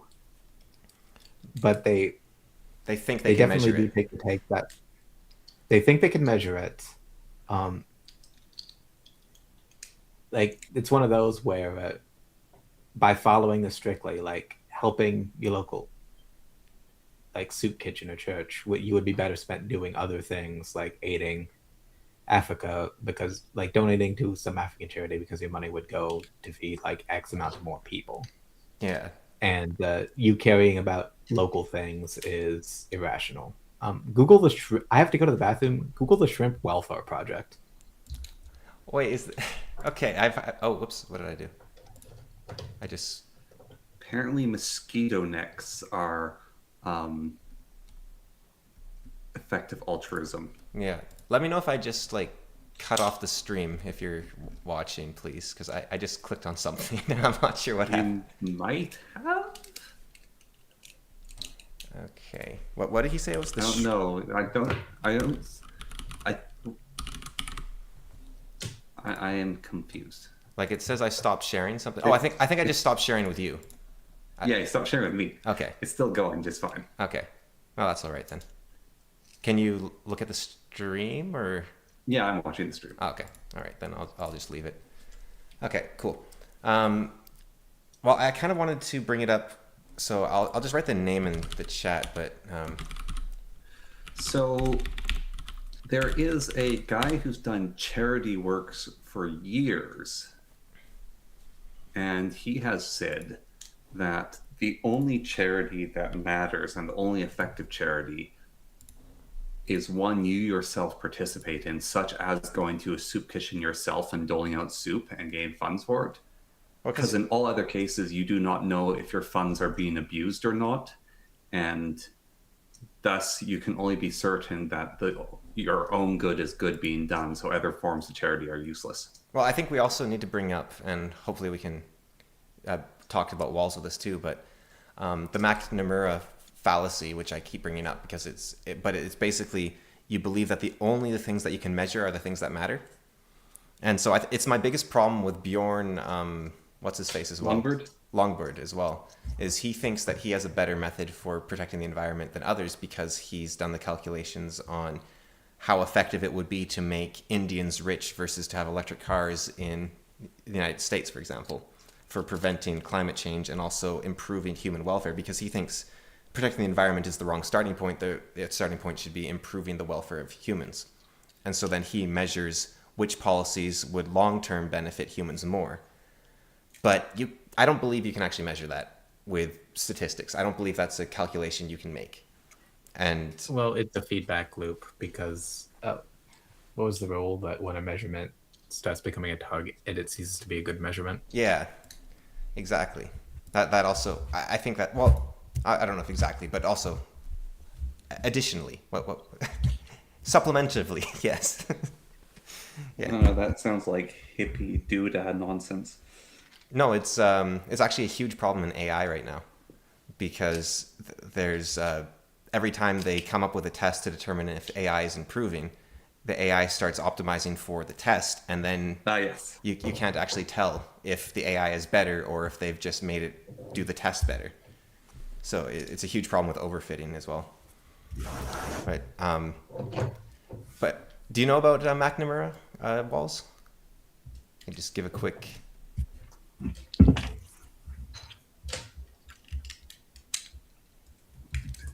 Try to get himself resorted inside his walls. Yeah.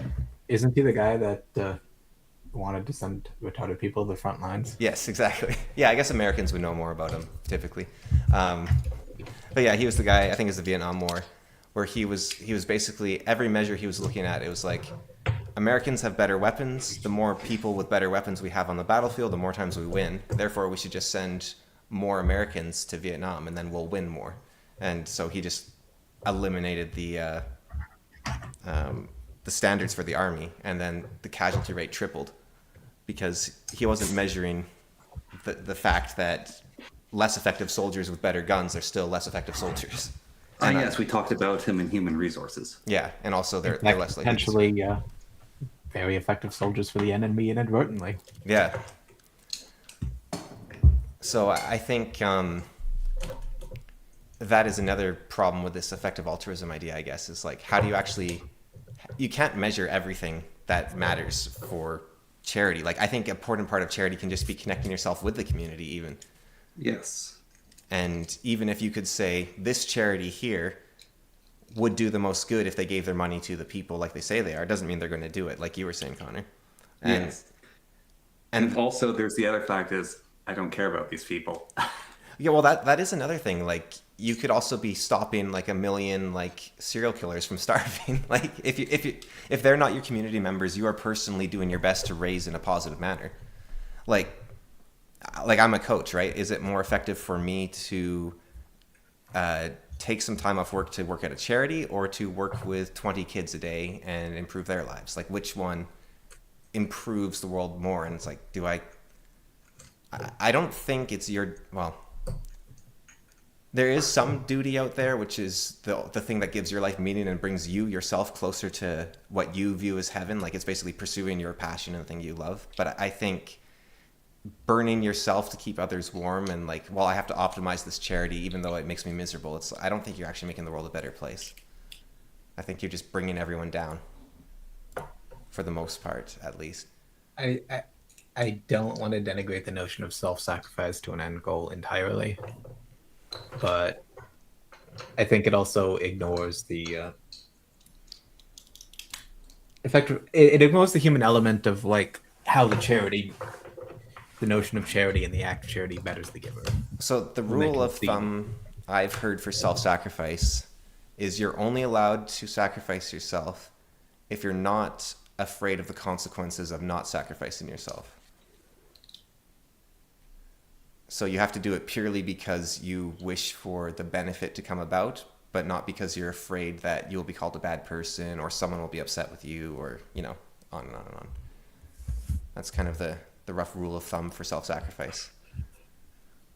I think it's a good one. So you don't like, a kid's like, let's go to the park. And you're like, oh, I don't want to go to the park today. But if I don't take them to the park, they'll start crying. That's not a good reason to self-sacrifice. But if you're like, oh man, I don't want to go to the park, but my kid loves the park, I'm going to take him to the park, then that's the time you can do it. That's sort of the... Okay, so I've got the shrimp welfare project here.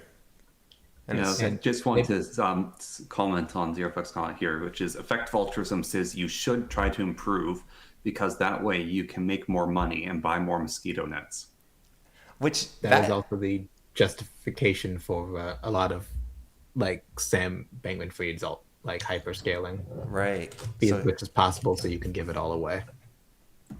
Which I think actually is funny because it was what I was talking to Ryan about when I was on his show, which is that a proof of God right there? That if you extend any idea to the extreme, like ad absurdum, you eventually come to something that is roughly in line with pursue God and make the world a better place, and like it kind of like this. It's very similar in a way to objectivism. Succeeded.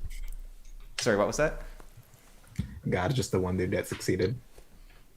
God's the one that succeeded. I have to like mute Connor. I maybe I'm hearing Lego. Maybe I misunderstood your statement. Okay. No, I haven't heard you. Sorry. I'm fairly confident I misheard what you said and then said something in response to my mishearing. Okay. Well, so I'll restate mine then, and then we see.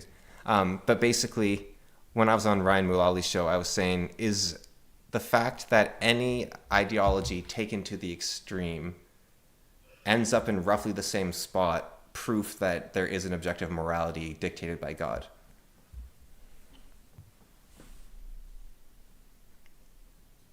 Because even this effective altruism under Zerofux's framework here would essentially lead to you improving yourself and the world around you, because then everyone would be getting richer, and the more people are getting richer, the more mosquito nets you can buy. And so you are still actually like benefiting all of society and yourself and working towards the greater good, or the good in general.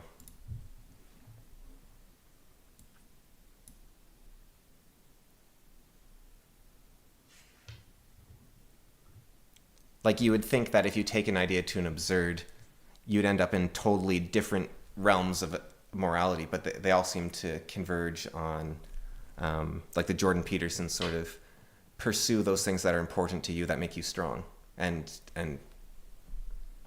be the hero, face your fears, worship God. They're all kind of the same concept in the end, I think. I think there's a lot of similarities that could be explained by such patterns working. There's enough differences that I'm not sure there's necessarily a convergence, and I'm not sure effective altruism. Because I think even EA, Zerofucks, please correct me if I'm wrong, because I'm speaking outside my knowledge bank. It's more or less what can we do effectively, assuming scarce resources. Right. So you already have an assumption there. Right. It's but so part of it's to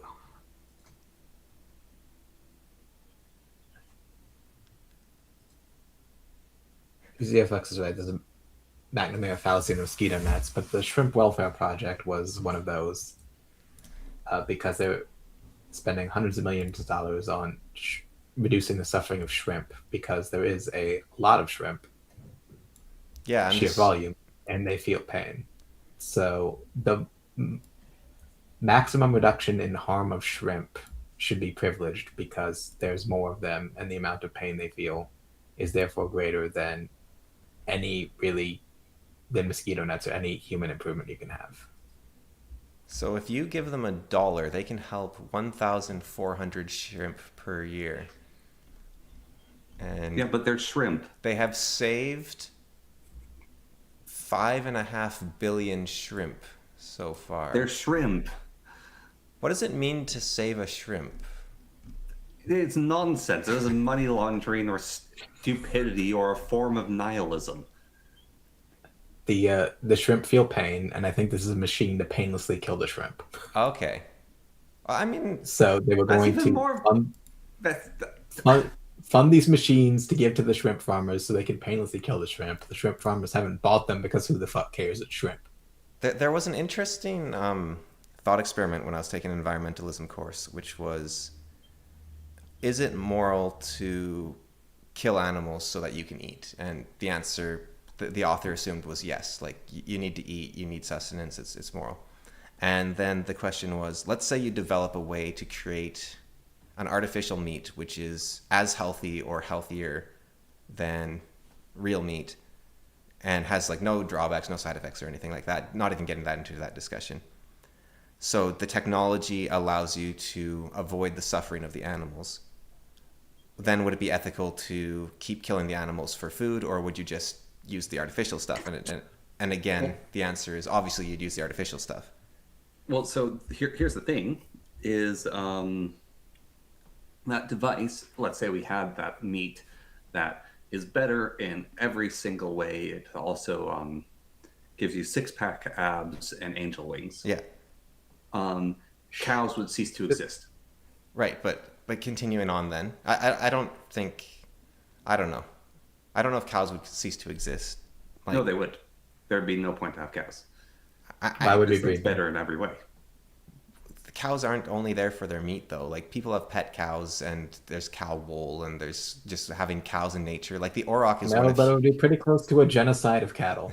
Like there'd be Yeah, three no, animals. it would cows lead left. to a mass genocide of cattle. I don't think numbers are important necessarily for the quality of a species over their quality of life. Like, I think a species kept alive to be slaughtered might, the whole saying, like, better to live on your feet than die on your knees. Like, I don't think the cows want to be living on their knees there, right? Like, I think it's kind of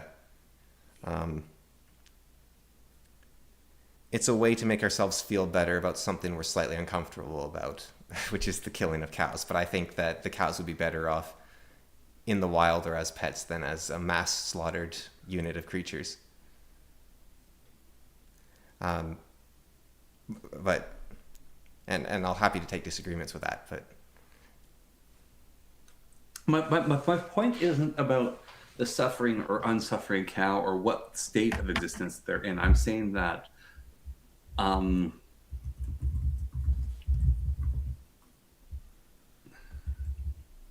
the cows as they exist now in the world exist to be food. for humans, Yes. they exist for cows to be cows. Yeah, cows exist to be food. For humans. Why is cow? But for cows, they exist to be cows. Like, humans don't suffer when you kill a cow. A cow suffers when you kill a cow. So we should look at the cow's reason for existence, not the human's reasons for existence of the cow, right?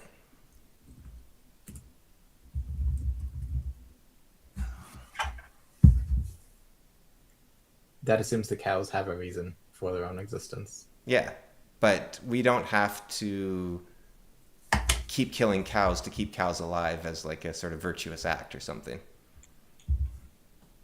That's true. But We can there's just let also- the cows go Then you extinct. lose all. Well, You lose all economic incentive for there to let there What be. I'm getting at, I guess, is I'm not communicating well, but it's the extremely dark thing that PETA does, which is stealing people's pets and euthanizing them. Right, but this is Because people shouldn't own pets. but that is PETA acting, whereas us not rearing cows would be letting nature react in the way that it exists, right? Does an action always have a But I'm saying the nature of cows is they are raised by us.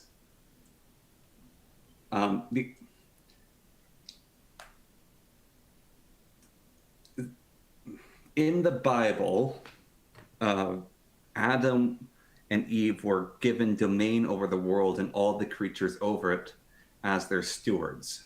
Yeah. And if we don't eat the dogs, in some way, there'll be no more making that dogs. machine not actually eating the cow, but rather making this artificial machine that's better in every way, we stop being the stewards of cows. Well, food-wise. But if we stop eating dogs, I don't think dogs are going to go away. Right? Like, and the purpose of dog is fundamentally different from the purpose of cow. but that's saying like only what you can measure is the value of the thing. But if you look at history, aurochs are one of the most sacred animals to humans in like all of history. They went extinct, sadly, because we bred them into cows. But we had reason to worship them beyond their food value, and also they're incredibly strong animals, some of the strongest. So they're still like very useful as like farm animals and that sort of thing. But even then, we don't. I think what I'm grappling The world with isn't a here- giant ranch, right? So So I think what I'm grappling with here is I'm looking at the justification in the wrong direction. The way to make like this artificial lab grown meat yeah, is hubristic. yes. No, it would be assuming like that you know that it is actually better in every way. I think would be the hubris part.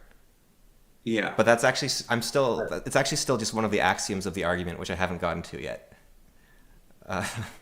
It, So we are assuming that this lab grown meat is better in every way, just as a like God came down and said this is but better. in every way. I think that it's impossible for it to be better in every way because it is doing so is being better than God.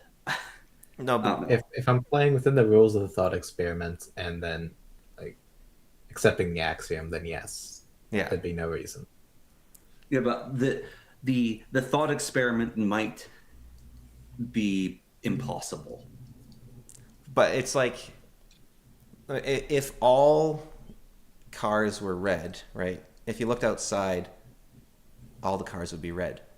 Even though there's not enough red dye on Earth or red paint on Earth to make all the cars red. Like, it's not possible, but they would still be red. But that is based in fundamental reality, whereas in the realm of the spiritual divine, I don't know. I am degrading from this. Let's move forward. Okay. So okay. Steering the conversation back.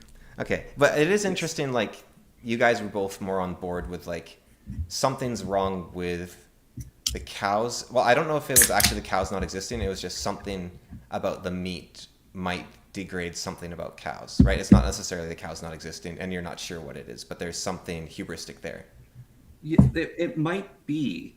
What is it? Is it Plato's perfect thingamadiggies? Like his Platonic forms? Yeah, his Platonic forms. Okay. I needed it spelled out for me. Steering. Well done.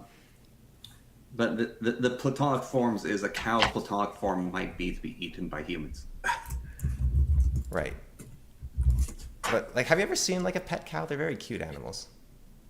Yeah, Especially the Highland cows. Yeah. They're adorable little fuzzy things. Little coos. yeah. Like I think, And I bet a Chow Chow makes an excellent pet dog. yeah. Oh, what on earth? I hear they're assholes, but Okay. Deserve to be eaten. So you don't feel bad. You're just like, oh, thank goodness that thing's dead. They're blue and weird. Yeah. Let's see if I do that, then I do that, then I do that. Oh, why did it do it that way? Oh, I see. Okay. the And then, okay, here we are. there's a experiment I thought occurs. This might be from Fooled by Randomness. Say you have a perfectly fair coin, and you know that it is flipped 99,900, 999,999,999 times. It has flipped heads in a row. You're gonna flip it again. What are the odds of it landing on heads or tails? 50-50. Well, yeah, I guess it's like assuming it is a fair coin. At that point, I'd start doubting, but, but yeah, Right. The answer is bullshit. That's a fair coin. yeah, yeah. No, After a certain amount of observed empiric results, you have to start questioning the fundamental axiom. yeah, that's interesting. Actually, I like that because because it's very hard to assail an axiom. Right? Like, it's a very difficult thing to do. But I guess if it just fails you every time, then it's like, I wonder. Well, I like that a lot, actually. So let's assume I very cleverly, with rational dialogue, have convinced you that the artificial cow is better in every way, food-wise. And there's also a lovely pasture we stick all the cows in, that they live there happily ever after, and it's the best life imaginable for them. And we have fulfilled our duty as God's as stewards of the cows, and they're having a lovely time, right? So then the next step of this argument is, so then it would obviously be more ethical to eat the artificial meat than the cows. Well, actually, no. I'm going to stop you there. Okay.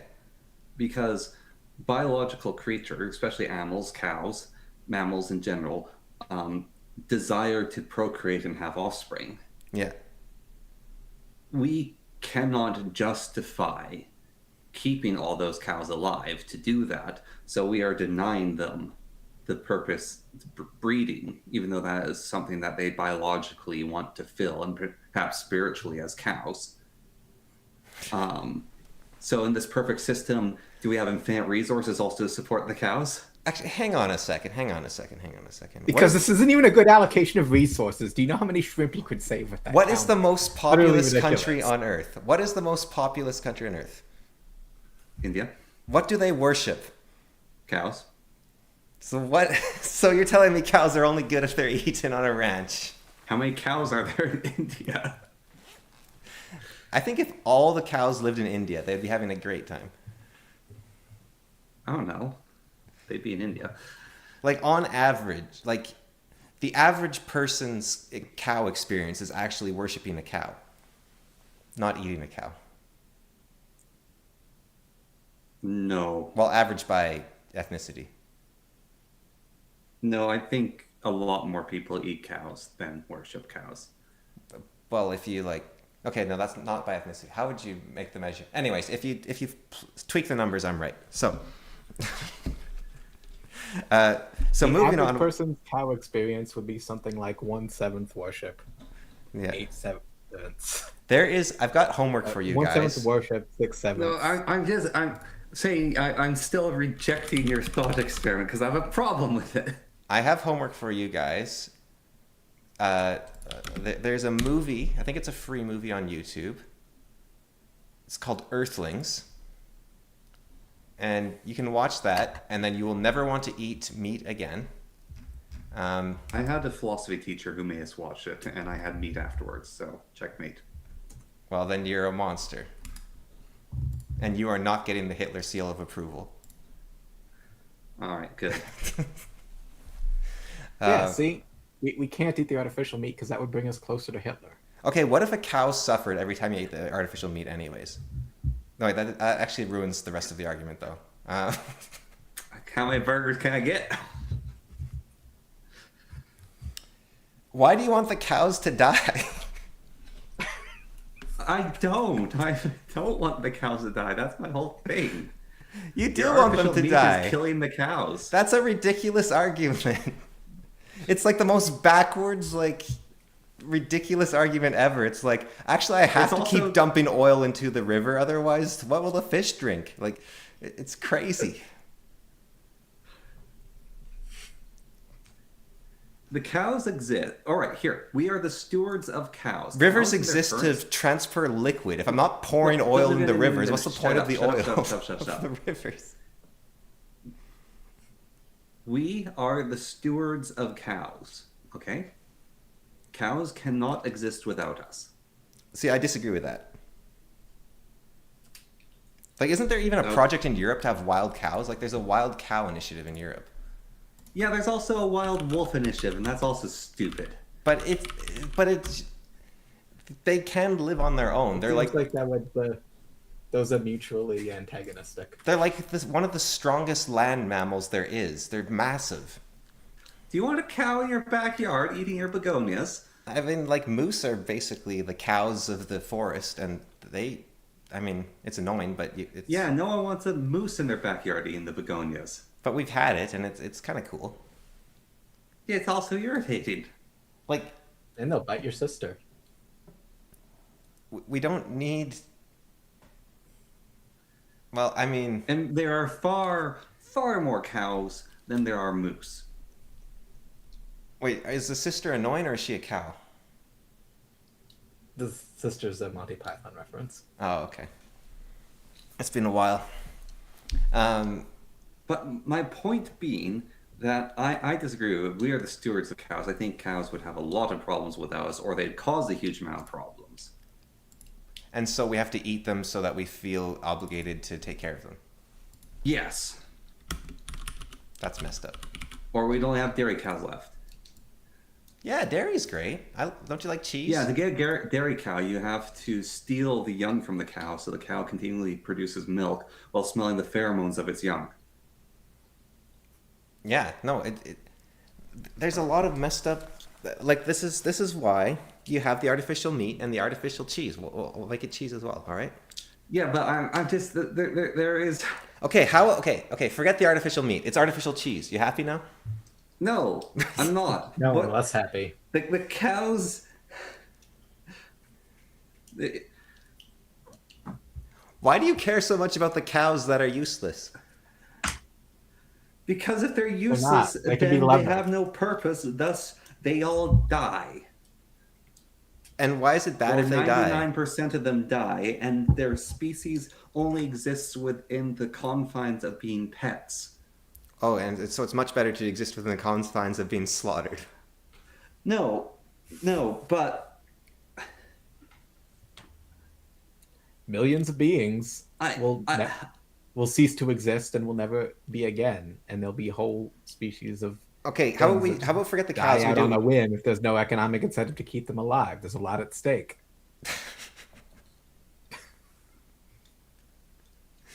all that. I respect it. I respect. Okay. Forget the cows. It's now shrimp. All right. There's shrimp in the ocean without us.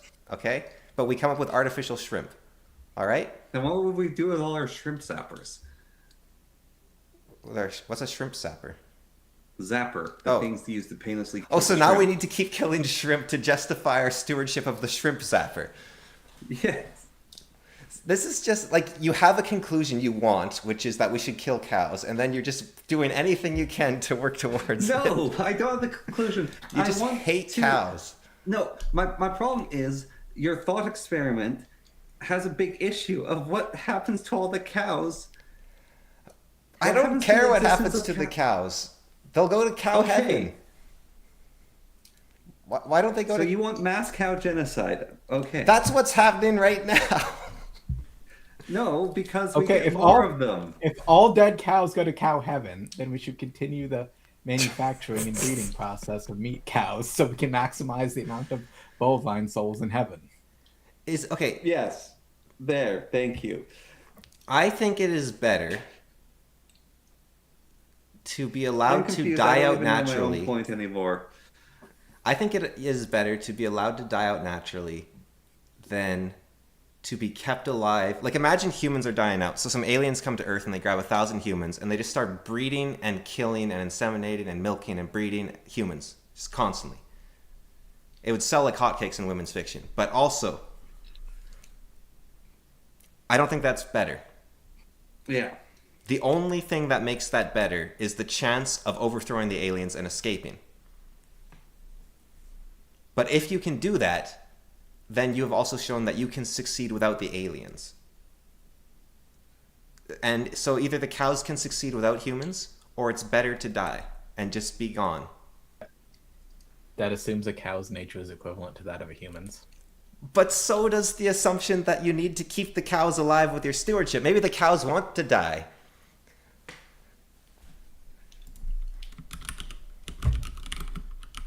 Then we should keep killing them? But then we're just bringing more to life. Like, it's like that whole, like, you know, we had an episode, it was like episode 6 or something, where we talked about how there is more polar bears now than there is, like, more polar bears are being born now than there were in the past. And so polar bears are doing great. Except polar bears are having tons of kids because they're dying off at crazy rates. And so the species as a whole suffering has increased massively, even if the birth rate has increased. I'm confused. I don't remember the original hypothetical. I didn't even finish the hypothetical because you wanted to kill so many cows. No, I wanted to stop the death of the cows. I think cow slayer sounds too cool. You need to be slaughterer. How do I spell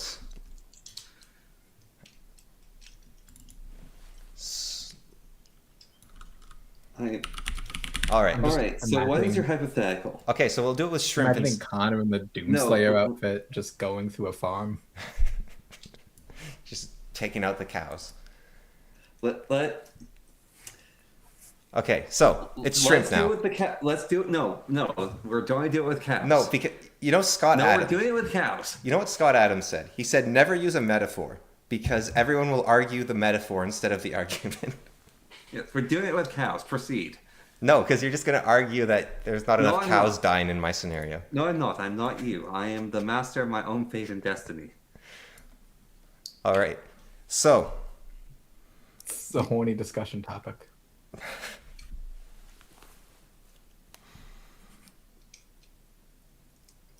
Proceed. I'm trying to think of like a pun with geld. I'm working on it.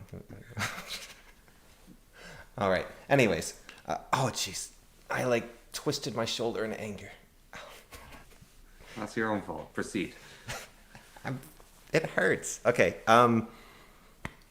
So, if you develop this perfect meat, this meat that is better in every way, and it sends every cow to heaven, every time you eat one meat, a new cow soul is formed and sends to heaven. All right. Oh, Ukle, you don't actually want to watch this movie. It's called Earthlings. I actually strongly recommend against watching it. It's the worst movie I've ever seen. Like, it's not poorly made. It's just so depressing. It's like the most. It shows animals being killed and tortured to death in horrible ways. It's awful. Like, it's really, really bad. It was a requirement for one of my courses I took in school.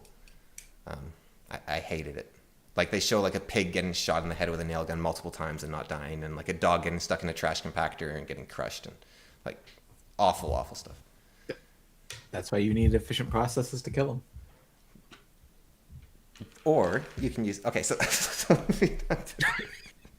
so you make a meat that's better in every way for humans, and now it would obviously therefore be unethical to continue eating cows, and instead everyone would eat this meat. Okay. So, given that originally it was ethical to eat cows when you didn't have any choice, and then you created this meat, and now it's unethical to kill the cows and instead you'd only eat this artificial meat.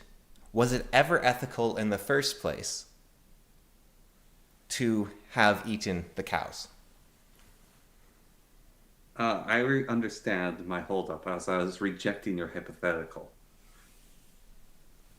Yeah, that was your holdup. Yes. You pretty much stated that from the outset Yes. before But we went into the. but this was Yeah, but I forgot. I just started trying to argue it without understanding. Okay, am I taking crazy pills, or was your question if a future condition happens, then does that actively change the past? Yes. That was No. like it was totally unrelated to animals at all.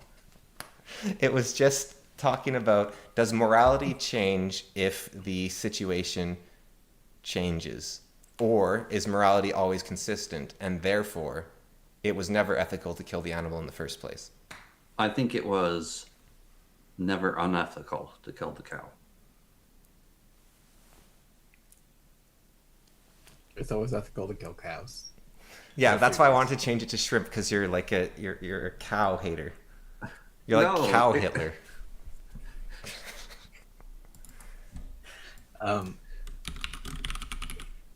Don't change that. So you're wording it this way to just kind of tease out the objective versus subjective nature of morality. I don't know It's anymore. subjective. No, so even with that, I don't think it changes the morality. I don't think you were wrong in the past for your actions. Hey, Okay, I'll change it. Actually, no, that wasn't fair. I'm sorry.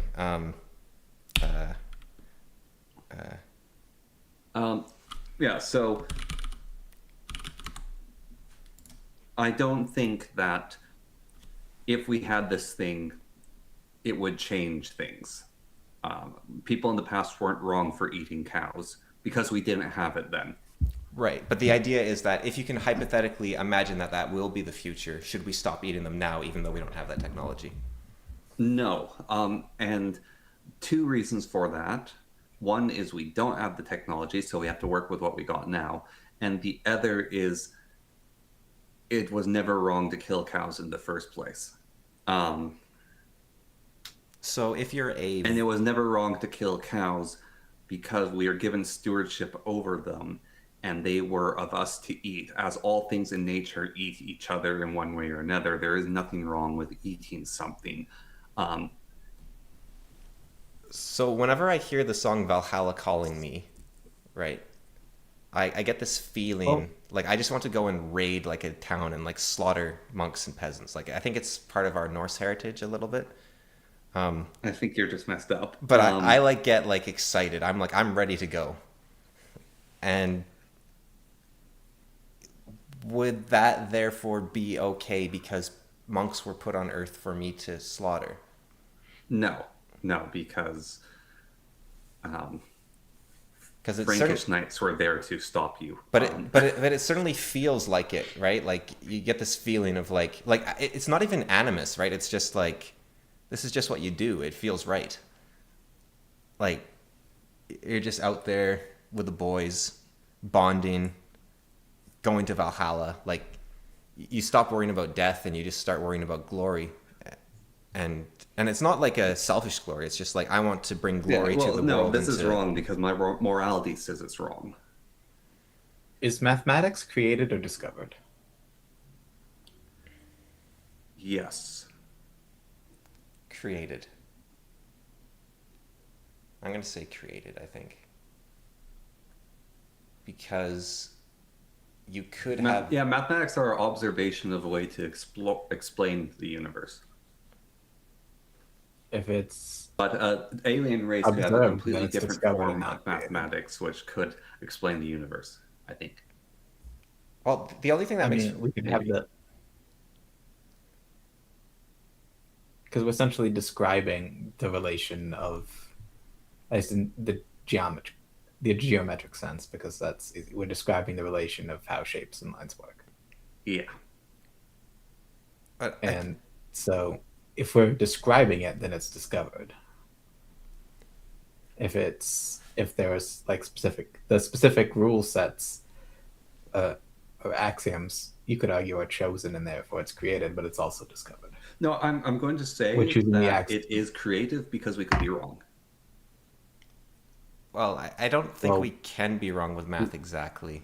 Like, No, I think we can be. I think We can be wrong if the axioms are wrong. but I think I don't think I don't think axioms. Well, I guess you had your example, but I don't think the axioms are exactly wrong. Like everything within the framework follows the framework. It doesn't mean it's a truth about reality, but math itself, I think, is self-contained. But the strange thing about math is how, like it's not over at like arithmetic. Like you think it would just like you would figure it out and then that would be it. But there's so much more to see. no, it's over at arithmetic. I'm sorry. Anyone who else does further than this is a witch doctor. Like Well, it's there's also like a lot of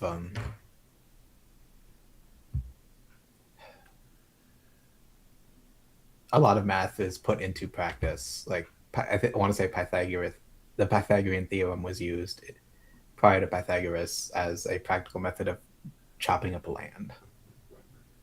yeah, like it is. Right. Yeah, it is kind of It exists unreasonably before it useful. was formally proved.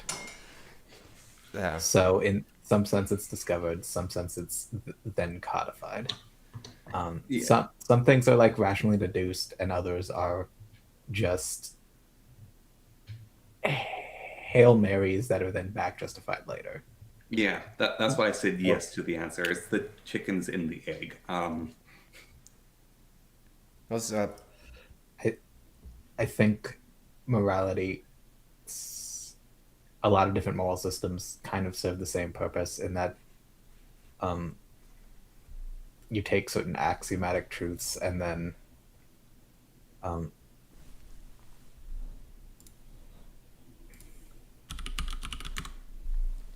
well, you'd also have to outline a case structure. My point is that I was trying to draw a clumsy analogy between like mathematical discovery and its seeming application to fundamental laws of the universe, and moral discovery following that same trajectory. We'd start off. I agree with you that works as long as it follows my moral system. yeah, but what if your chauvinism is wrong? It isn't though. Have you ever been proven wrong in your life before?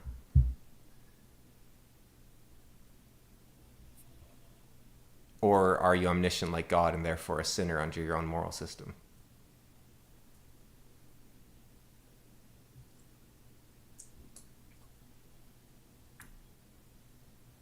I don't know everything there is to know about my moral system. But my moral system's the correct one. So you could say, I know 1 + 1 = 2, even if I don't know how to All of integrate math. like some crazy. Like, Yes. Right. Okay. Okay.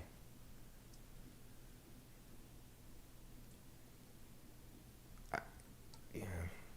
And I don't know why 1 + 1 = 2, because apparently that's a very hard proof. Well, it's not a proof. I don't think. I think it's an axiom, right? Like math has 5. To my knowledge, it's an axiom. I don't know if there's a proof for it. Like math has 5 axioms, right? Or is that, Euclid had some. I think there are more. or is it Didn't Euclid your had dad, as like his geometry? final math exam, had to prove 1 + 1 = 2? No, it was physics. He had to write the proof that equals mc². Oh, okay. Yeah. So you had to do that from whatever base principles. Okay. Is that Bertrand Russell's? Right. Well, I think Yeah. I have shriveled my brain, and we should talk about books. You want to talk about books? Yes, I want to talk about this book list. Okay. It wasn't a book list I had, but I could get a different book list. But no, what I had was let's see. Was Character it- list? Wait, no, that's me cheating with Wikipedia. 1 second. That's me pulling a Destiny. Okay, here we go. Kapow. No, that's not it. Kapow. Right. No, Alright, this well, this was we were.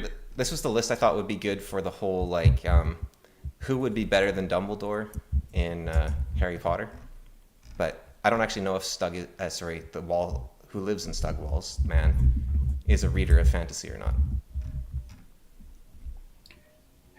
Again, not as much as I used to be. There, but it was How is this list? Are we doing a tier list? well. This is like we were going to do one at some point of who would be better in Harry Potter Dumbledore's than shoes. Dumbledore. But you can also do like a who would win in a fight with the same list of people, but or whatever else. Like who would be But who would win a fight is so done and it's so boring. The answer is Randall Thor.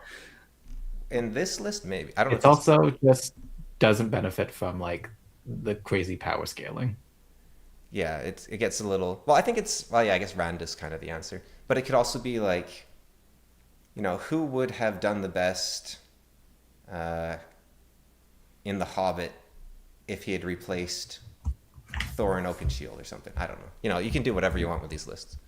You still have your flaming god sword. Yeah, but what if it's like who would win in chess against Bobby Fischer? Then you'd be like, I'm saying you still have the tree of God on the screen. oh, I see. Yeah, right. It's right over there. It's just like on top of all the names. Right. There we go. And I'm watching the stream, so I'm like delayed quite a bit because you stopped sharing in the Ninja. Oh yeah. I can try resharing. It just puts a little pop-up on my screen that's annoying, but I can. Oh no, an annoying pop-up. Yeah, I'm a Luddite. All right, let's see here. No, but we don't have to do this list. I thought there's something deeper to it. No, I feel like. Oh no, the book list was what Walls was talking about, where he was reading this book list of like 54 of the greatest books. Oh, that book list. Yes. Yeah. Okay. So it has, but what was interesting is volume 4 of the 54 volumes of the greatest works of human literature. I assume human literature, anyways. I think it's Western. Western. Like they weren't gonna like categorize the other cultures, but they also weren't gonna include them. There was such thing as a Western canon. Right. Do we have a tier list for that list? Actually, we might, because we basically did one though recently. Yes. But I just want to point out, because we did that list recently, that volume 4 contains the Iliad. It's the greatest books of the Western canon. Yep. And you let Lord of the Rings beat the Iliad. Yes, I did, and I stand by that.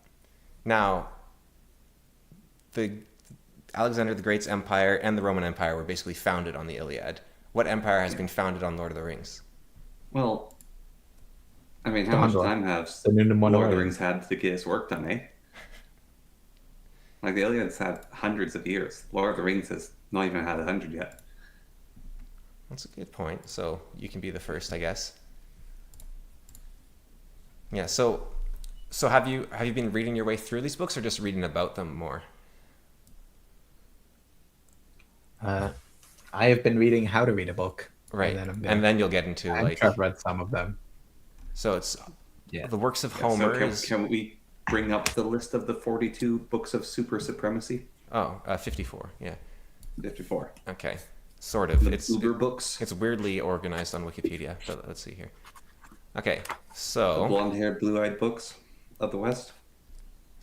first of all is the Great Conversation. I don't know what that is. Oh, it's just the setup for the. Oh, it's a description of the ongoing process of writers. Oh, so it's just the continuing Western canon. I see. Okay. I didn't know how to term. Neat. I keep calling that like the collective unconsciousness of Jung in a way, but I guess that's wider. Okay. I like that. Great Conversation. So, The Great Conversations, number 1. And then volume 2 and 3 are just synopticons. So I guess they're an overview of everything. Yeah, that's the index. Okay. So 2 of the books are the index. Wow. This must be big if you have the whole collection. Yeah. All right. So then we have the works of Homer, volume 4. Yeah. Then we have Ashlish, the father of tragedy. So a bunch of sad stories. I've never heard of any of them, so they can't be that good. Again, I'm watching the stream, not your screen share, so Okay. And then your we face have... is weird. What I'm saying is share your screen. I did. I don't see it. then let me share my screen, and then jeez, just do the thing I didn't do. Okay, so then we have Sophocles, who wrote the Oedipus cycle. Of course, Oedipus was famous for defeating the Sphinx and nothing else. And then we have Euripides. I don't know any of these stories. Then we have Aristophanes. Never heard of any of these. Herodotus. I am planning to read that at some point. He's the historian, of course. We have Thucydides, History of the Peloponnesian War. We've got Plato, which I will read his Republic someday, I'm sure. It's just so long. Was it you that told... I heard something about Plato recently, which was... I think I read it, which is a guy was reading Plato, and he's on the bus, and an old man looked at him and asked him, "What are you reading?" And he said, "Plato." And the man said, "Ah, so you're not an intellectual," and walked off. Well, Nietzsche was a huge hater of Plato. So any Nietzschean philosophers would probably hate Plato, because Nietzsche believed that the meaning crisis and the woke Christian destruction of the greatness of mankind was caused by Plato. And he believed that Christianity was the extension of Plato and was continuing the destructive work that Plato had wrought. And basically it leads in the end to communism. So there's definitely some Plato haters out there. Like Sargon. Sargon hates Plato. So moving down the list, we have all the works of Plato, of course. All the works of Aristotle. I have that on my Kindle, but I haven't read. More works of Aristotle. Hippocrates. Haven't read any of his stuff. Don't really care to, except for his Oath, which I have read, I guess. Euclid, I've played the video game Euclidia, which is basically Euclid but better, because it's a video game. It's very fun. Haven't read the works of Archimedes. These are a lot of Greek guys in here. We've got Meditations by Marcus Aurelius. Those are good. Virgil. I'm curious in reading the Aeneid, because that's about a dude that goes to the underworld and comes back, I believe. And he's got a name that's hard to pronounce, because it's anus, but I think it means swan or something. Works of Tacitus, Ptolemy, Copernicus. That feels like that would be outdated. Kepler, Plotinus, Aquinas. These aren't very interesting. Divine Comedy, there we go. Chaucer, there we go. More Machiavelli. Okay, now they're getting interesting. Just as I say they're not interesting. Leviathan. Have you read Leviathan, Walsman? I have not. Okay, I haven't either, and I don't think I want to, because I don't think I agree with Hobbes. The more I hear about him, the less I agree with him. But because he seems to have a very negative view of humanity. But on the other hand, here I am saying that humans can't be trusted with rationality. So, or cows, apparently. No, they should just leave the cows alone. The cows can handle themselves. There is a great this is a reading essay, which is called "People or Penguins," and it's a environmentalist essay where the guy says, if it came to it and we had to either allow the survival of humans or penguins, we would choose humans. Right?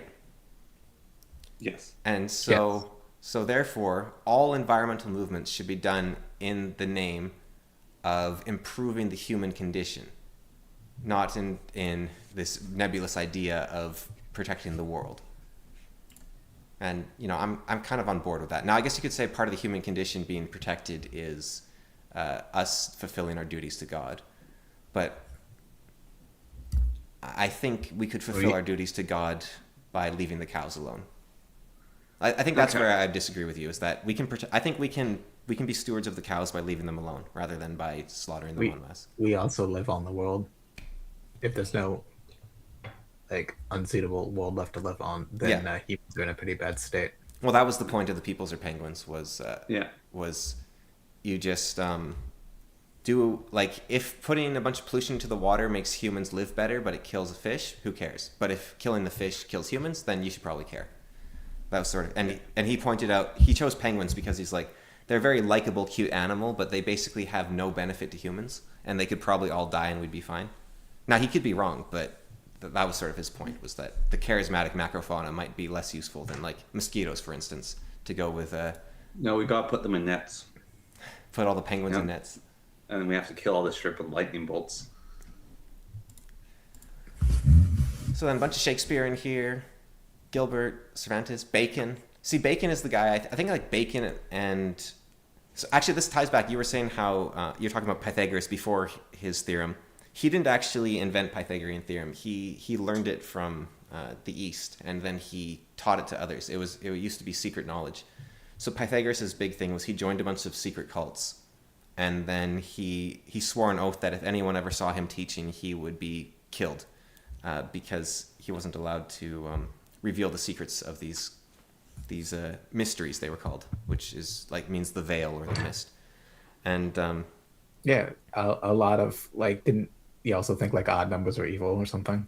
yeah, he had a lot of opinions on the numbers. I don't think he thought they were evil specifically, but he each had like a But odd numbers are evil. like that's why my profile picture is that tetrarchies, The Jewish demon, apparently. yeah, but it's because it shows 6, which is the sign of order, and then 10 is the sign of God, whereas 9 is the perfect reached by humans, and then 10 is the unity of the 9. It's in here somewhere. We actually did an episode on Pythagorean numbers Yeah. at one point, but So, let's see, we've got Rene Disterenede. no, but just continue with Pythagoras for a little bit. He taught everything behind a sheet so that nobody could see him teach, essentially, and then Yes. And then I think that started the first sort of rationalist scientific, and it wasn't rationalism at the time, of course, but it was the first time the common person had access to methods of controlling the world, like geometry and the idea of squaring a circle and whatever else he taught. And also a lot of philosophies for guiding your life, which I think is kind of what Luther did as well, because he democratized people allowing to choose the philosophy, which dictated their life rather than that being dictated by the churches.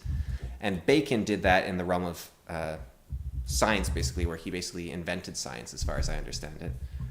And so I think those 3 guys are like the destroyers of the modern world. But on the other hand, like that story I read of Adam near the start there, he said he visited all that suffering on humans so that they could become inoculated to it. I don't remember what the exact phrasing was, but it was something along that line.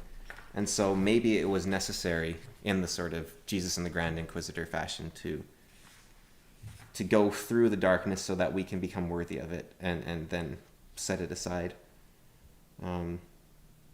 He weaned them off of it. That's what he said, right? Not inoculated, but weaned off of. Yeah. So maybe we do need to go. Maybe we're going through. Maybe God decided the training wheels are off and it's time to go through the dark patch, basically. Except not God, but humans in the name of God, sort of thing. Right. Spinoza, Milton. I've read a lot of Milton. No, have I? Have I? Maybe I haven't. Oh, you're scrolling way too fast. Well, I'm just skipping through the boring people. Like, No, it's important to look at these boring people. didn't Milton write the 10-year kings and their magistrates? Like, that was Milton, right? Like, look at this. This has a story about a siege. No, he was doing the history, like General Fairfax here, right? That's the Yeah. that's one of the many British civil wars. He was alive. No, during there's that only time. 2. There was 12. Okay. There's 2. We have Blaise Pascal, who was a dude. Did stuff, I'm sure. Yeah. Isaac Newton. Famous for wagers and pressures. Yeah. Oh wait, was that the same guy? Pretty sure. Wow. And was he? Who was Pauly? Pauly's the other one I was thinking of, not Pascal. The other. John Locke. Did he actually do the wager? Oh yeah, he did. How about that? Okay. All right. Principle of human knowledge.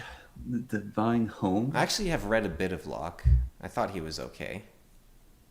I mean, he's kind of like the guy that him and Hobbes were like liberalism, right? If I recall. Yep. Yeah. And then Jonathan Swift with his Swifties. Yeah, what did we Well- say was better than Jonathan Swift? It was ridiculous. It was like Harry Potter or something, wasn't it? Yeah. No, he actually invented the Swifties. Yeah. Yeah. Would that be an awesome like counterculture T-shirt? Just Swifty with the With Jonathan on it. stack of books. That'd Yeah. be cool. Or like you is there some way you could Random incorporate things from Gulliver's Travel. is there a way you could incorporate a Swiftie into it? Like wait, did he invent the Swifties? I think he did. But like, you know what we're talking about, Walls? Like, hurry up, said John swiftly. Like it's a form of pun. Yeah. Or like oh no, this is just Taylor Swift. Said John. I mean, it's the same pun, just But there's different ways to do it. Like you can like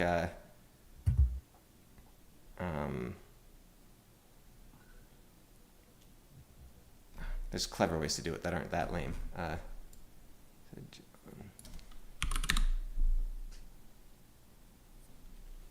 Wow. DuckDuckGo is useless. Why would anyone use it? Wow, that's a lot of Taylor Swift jokes. ostensibly privacy.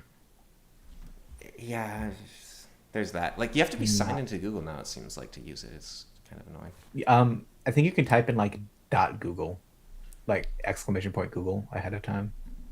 And then Go that back to will, DuckDuckGo for a second. and then that will make it not Google. I think it'll go through Google, but like through DuckDuckGo. Oh, So there's a layer between, I think. okay. Let's see. Google or like G? Oh yeah. Oh well. No, I'm still back. Oh well. Anyways, it's a form of poem. I don't pun. I don't know where it's. Okay. What do we got? Spirit of the Laws. Discourse on the Origin of Inequality. Adam Smith. Wealth of Nations. Edward Gibbon. Roman Empire. Immanuel Kant. Okay, I've read one of his. John Stuart Mill. That's the guy I've read. He was Boswell. These are not inspiring me to want to read for the most part in this list, I would say. Like Faust I'm interested in. Ooh. No, and I think the list is somewhat incomplete. Karl Marx is on the list. I think that's fair. I think Das it's Kapital. I think it's pretty important to read Marx, actually. Count of Leonid Tossi. War and Peace. War and Peace, Brothers Karamazov, I agree with. Well, War and Peace. Principles of Psychology. Oh, Sigmund William James. Freud. William, Charles Darwin. do you know about? Have I told you about William James before, Connor? He was. Nope. He's kind of like the founder of psychology. He was suicidal, and he was planning to kill himself, but he decided he'd do a test first, where he said, "For 1 year, I'm going to say that every problem I have is my fault, and if Yes, I know of him. Yes. yeah, and if at the end of the year I'm not better, I'm going to shoot myself." And then he got better. Yeah. Because he realized that Moby- everything's his fault. He could fix everything. Moby Dick or the White is up there. He's also one of the founders of or not the founder, but one of the leading voices of American pragmatism. Yeah. And yeah, so when was he around then? Does it say here? 1890s. Okay, yeah, so pragmatism would have come into the secret teachings so that's funny. Sigmund Freud. That's a lot That's of a lot. Freud. Yeah. Yeah. And then there's a second Okay. edition, which is slightly... Yeah, I think it's missing some guys, but Yeah, well, so I think it here's- needs like Young and Campbell in there. Here's the thing But pretty good about also. this. This is the great books of the Western world. And they don't have Beowulf or Tolkien in them. Well, I think the problem is it's a series that they publish. And so I Yeah. think Beowulf and Tolkien might both be copyright. because uh, This Snaggletooth. was also originally put together like shortly when Lord of the Rings was first released, I think. But Snagga, is that his name? The guy that wrote Beowulf? Oh, we don't know. Okay. Anyway, Also, this isn't a new list. This is an older list, the Great Western yeah. But works. yeah, I think it's probably a little like you can't stick copyright in there because I think Yeah. 'Cause my problem with lists like this, and then teachers saying, "Oh, you should read the greats," is yes, they are great, but there is also a huge amount of value to fantasy books and stories and novels that goes deeper than you think. Even if the author wasn't exactly writing about it, they're still writing on the principles of human nature a lot of the time. okay. So with that in mind, to cap us off, then, because I think we've been going for like 2.5 hours. So to cap us off here, unless you guys want to keep going with something more, I have an idea to end it. Proceed. Is it Gardic phone? No, it's because you said you're not totally happy with that list, and Yeah. I think what we could do is we could each come up with like I don't know 3 to 5 books that are actually our like must read as a sort of recommendation, and then maybe I can even put them on the screen possibly here. Let's see if I do this right. We could even start a book club. Yeah. Well, I've wanted for a while to get Lucy Lemonbug on because she's a huge Dostoevsky fan, and I didn't like Crime and Punishment, so I wanted to get her on to ask her about it. But I was reading it at her recommendation shortly before her withdrawal. yeah, no, I read it. She was going to come on, and then that was like just before she kind of took that big break from everything. So it was. But I talked to her like 2 weeks ago, I think, and she was interested in coming on, but I think she's fairly busy, so it's kind of like it doesn't really tend to happen. Anyways, so I think Brothers Karamazov is definitely one of the greatest books I've ever read. So that's going to be. I'm going to shrink this list down slightly. This is giant. Oh, now it looks like it's in Russian. Look at that. You just mirror the words. No, you turn the words upside down. It's Cyrillic. All right. Is it on the stream? I can't see it on your screen share or the stream. Oh, there we go. It's now popping up. Okay. Yeah, no. Oh, did I not share this? No, you shared the... I shared the Wikipedia page, not the stream. Yeah. Whoops. Okay. Oh, All it right. did go all Russian. Yeah. Okay, You so flipped upside down. let's just go in a round. And okay, so Brothers Karamazov. Connor. All right. Lives in Stug's walls temporarily. What? No, I was going to say, I had my thing. I put it up. I can't see what you put up. He's not sharing properly. Okay. I can't actually find. Man, I was gonna say that. I was gonna say. Okay, there we go. Well, then I'll say The Phantom Toll Booth by Norman Jester. Hey, Connor was looking at that. He's like, "Wait, what is this book?" And I was like, "It's amazing. You should read it. That's a good one." I read that probably 50 times when I was a kid. It's such a good book. How do you spell toll and how do you spell booth? This is Tollboth. Oh, Booth. okay. I got it. Okay. It's interesting because I don't know if I would recommend Phantom Toll. Like, it's a great book, but I don't know if it's like my must read. Like, if I'd put it in my 54 greatest works of the Western canon. Although it is up there. If you're in my friend group and you have a child, I will buy a copy for that child.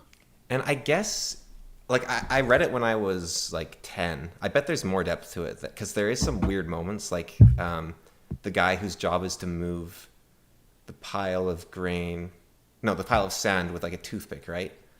And he's told that if he moves the entire pile of sand with a toothpick, he'll be given a spoon to move it next time or something. Like, So I think you're talking about like the Demon of Trivium. One of the things that go on the road to rescue Rhyme and Reason.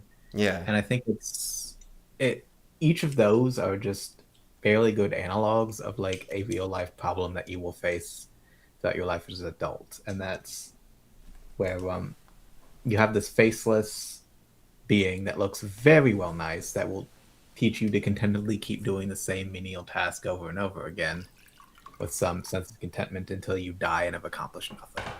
And that's a real trap you have to watch out for. Yeah, no, so I think there is probably some Absolutely real stuff in there. Or like you have to be careful not to jump to conclusions or it'll be a long swim back. Like Yeah, it's very punny as well. Get a bit silly. Yeah, no, it was a very fun book to read. I remember that. All right, back to me. Okay, I'm gonna go Harry Potter. All right. Yeah, I think it is a great book which teaches you the interplay between chaos and order and to not blindly trust authority, but also that there are good people in positions of authority. And that the answer isn't always measurable or the most obvious, and that rationalism can lead you down a dark path. And I think it's a great series. I would say Malzahn Book The Fallen. I think that's fair. And but I wouldn't recommend it for everyone. Well, so here's one of the things with it is I'm gonna put a stop. why I'd say it is, I think actually a very important Canadian book. authors. Yeah. A very important book for people to read, I think, in one way or another, is actually Atlas Shrugged. Oh. But Malzahn Book The Fallen does it better. Okay. But you have to get to like book 9, basically, of Malzahn Book The Fallen to get to the Atlas Shrugged story. Yeah, like for me, I would say Malazan is a fantastic series, but I'm not sure. Well, that's the thing is Malzahn also contains far more than Atlas Shrugged does. So there's so many more things than the one Atlas Shrugged story. So that's like the ending of Malazan has 2 really amazing lessons, and the lesson that was contained in Atlas Shrugged is told better in Malzahn. There is so many little interplays within Malzahn which are beautiful and epic and strange. Yeah, it's such a like difficult book to recommend to people. Like you want to understand. It's kind of like I think War and Peace I'd actually say is similar to Malazan Book of the Fallen. Fantastic book. The message is a little off center from the story as a whole. Like they're kind of almost 2 separate things. I think Malzahn Book of the Fallen actually teaches you human nature. And now, like I don't think I'd actually put War and Peace on this list though. Actually, like I think Malazan would be better up. So I think people that put War and Peace on the list are just like it's a great book, but I don't think it's like Western canon sort of book. Whereas Malazan, I'm going to give you like if you like fantasy and you want to learn the Western canon, read Malazan. But I'm not sure I would say like everyone should read Malazan. Which book was it where they? What was the first book to introduce the Lethery Empire? Book 3 or 4, I think. It's got to be 4 or 5. Yeah, I mean that's a fascinating look at politics. Yeah, well, so the story of Atlas Shrugged. If you've read Malzahn, the story of Atlas Shrugged is expressed in the Lethery Empire and its fall. And we actually we reference that so often, like when in our podcast, like we reference the Lethery Empire all the time. So actually, yeah, it is pretty useful for the continuing conversation. And it's like it's a better told version of Atlas Shrugged. Yeah. Okay. No, you're bringing me around. Yeah. Okay. You're getting me to want to finish the series again. Did you not finish it? I did not. It has a fantastic ending, I would say. Like it. You do have to struggle through Dusk of Dreams, though. Not Dusk of Dreams, what is it? Toll the Hounds. Everyone loves the book. Toll the Hounds, brilliant. It's the the almost last book. Isn't Toll the Hounds like the second last book? I don't remember. I don't know. Anyways, no, the one I don't like, which is like everyone else's favorite moment, is the Chain of Dogs, in book 2. But that's actually like my least favorite. You don't like the Chain of Dogs? No, it's just like the Trail of Tears, but it's a fantasy telling you the Trail of Tears. Yeah, and the Trail of Tears is like, it's so sad. I like tune out when I learn about it. Like I actually, it almost bores me. If you could set up a way to like read sub books of Malazan Book of the Fallen without having to read every story, that honestly might be good. Like just the subplots. All right. So what's your next one then, Walls? All right, we're doing a thing. Here I am unprepared. I can do mine first, just so give you a moment to stall. Yeah. All right. Go ahead. So this book that I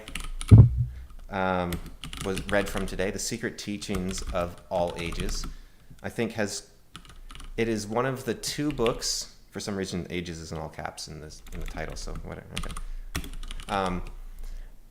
It is one of two books that has changed my view of the world more than any other book. And actually, I guess I can put both those books together. The other book that changed my view of the world more than any other book is Maps of Meaning. Although Maps of Meaning is a horrible read. It's terribly written. But it did change my view of the world more than any other book. So I will put that on there as well. It's slightly more tolerable on audiobook, believe it or not. Well, is it read by Jordan Peterson? Yes. Yeah, I could see that making it way better because I think he's a much better speaker than he is writer. And I think the way he writes kind of emulates the way he speaks a little bit. But it's really hard to read. But I think if he was the one saying it, it would be better. Yeah. And kind of like Mein Kampf actually is like very poorly written, but I imagine if it was spoken out loud, it'd be quite good. All right. You got one? I am going to say, because it's changed my thinking and how I approach things, the Inserto series by Nassim Nicholas Taleb. What's it called, sorry? Inserto. Inserto? Like this? Or Taleb? Yeah, so it would be Fooled by Randomness, The Black Swan. Oh, yeah, him. Okay, yeah. A book called The Beta which is aphorisms he wrote, and that one I think you could skip because it's fairly masturbatory. So I want to read this. I haven't read it yet. Anti-Fragile. I've heard he's very full of himself as a writer, Yes. but also his ideas are quite powerful. But Both these statements are true. okay, yeah. So I think it was Mark Manson actually that I heard about him first from, and I was like, yeah, I got to read that at some point. But It at very least the perspective is always worth considering.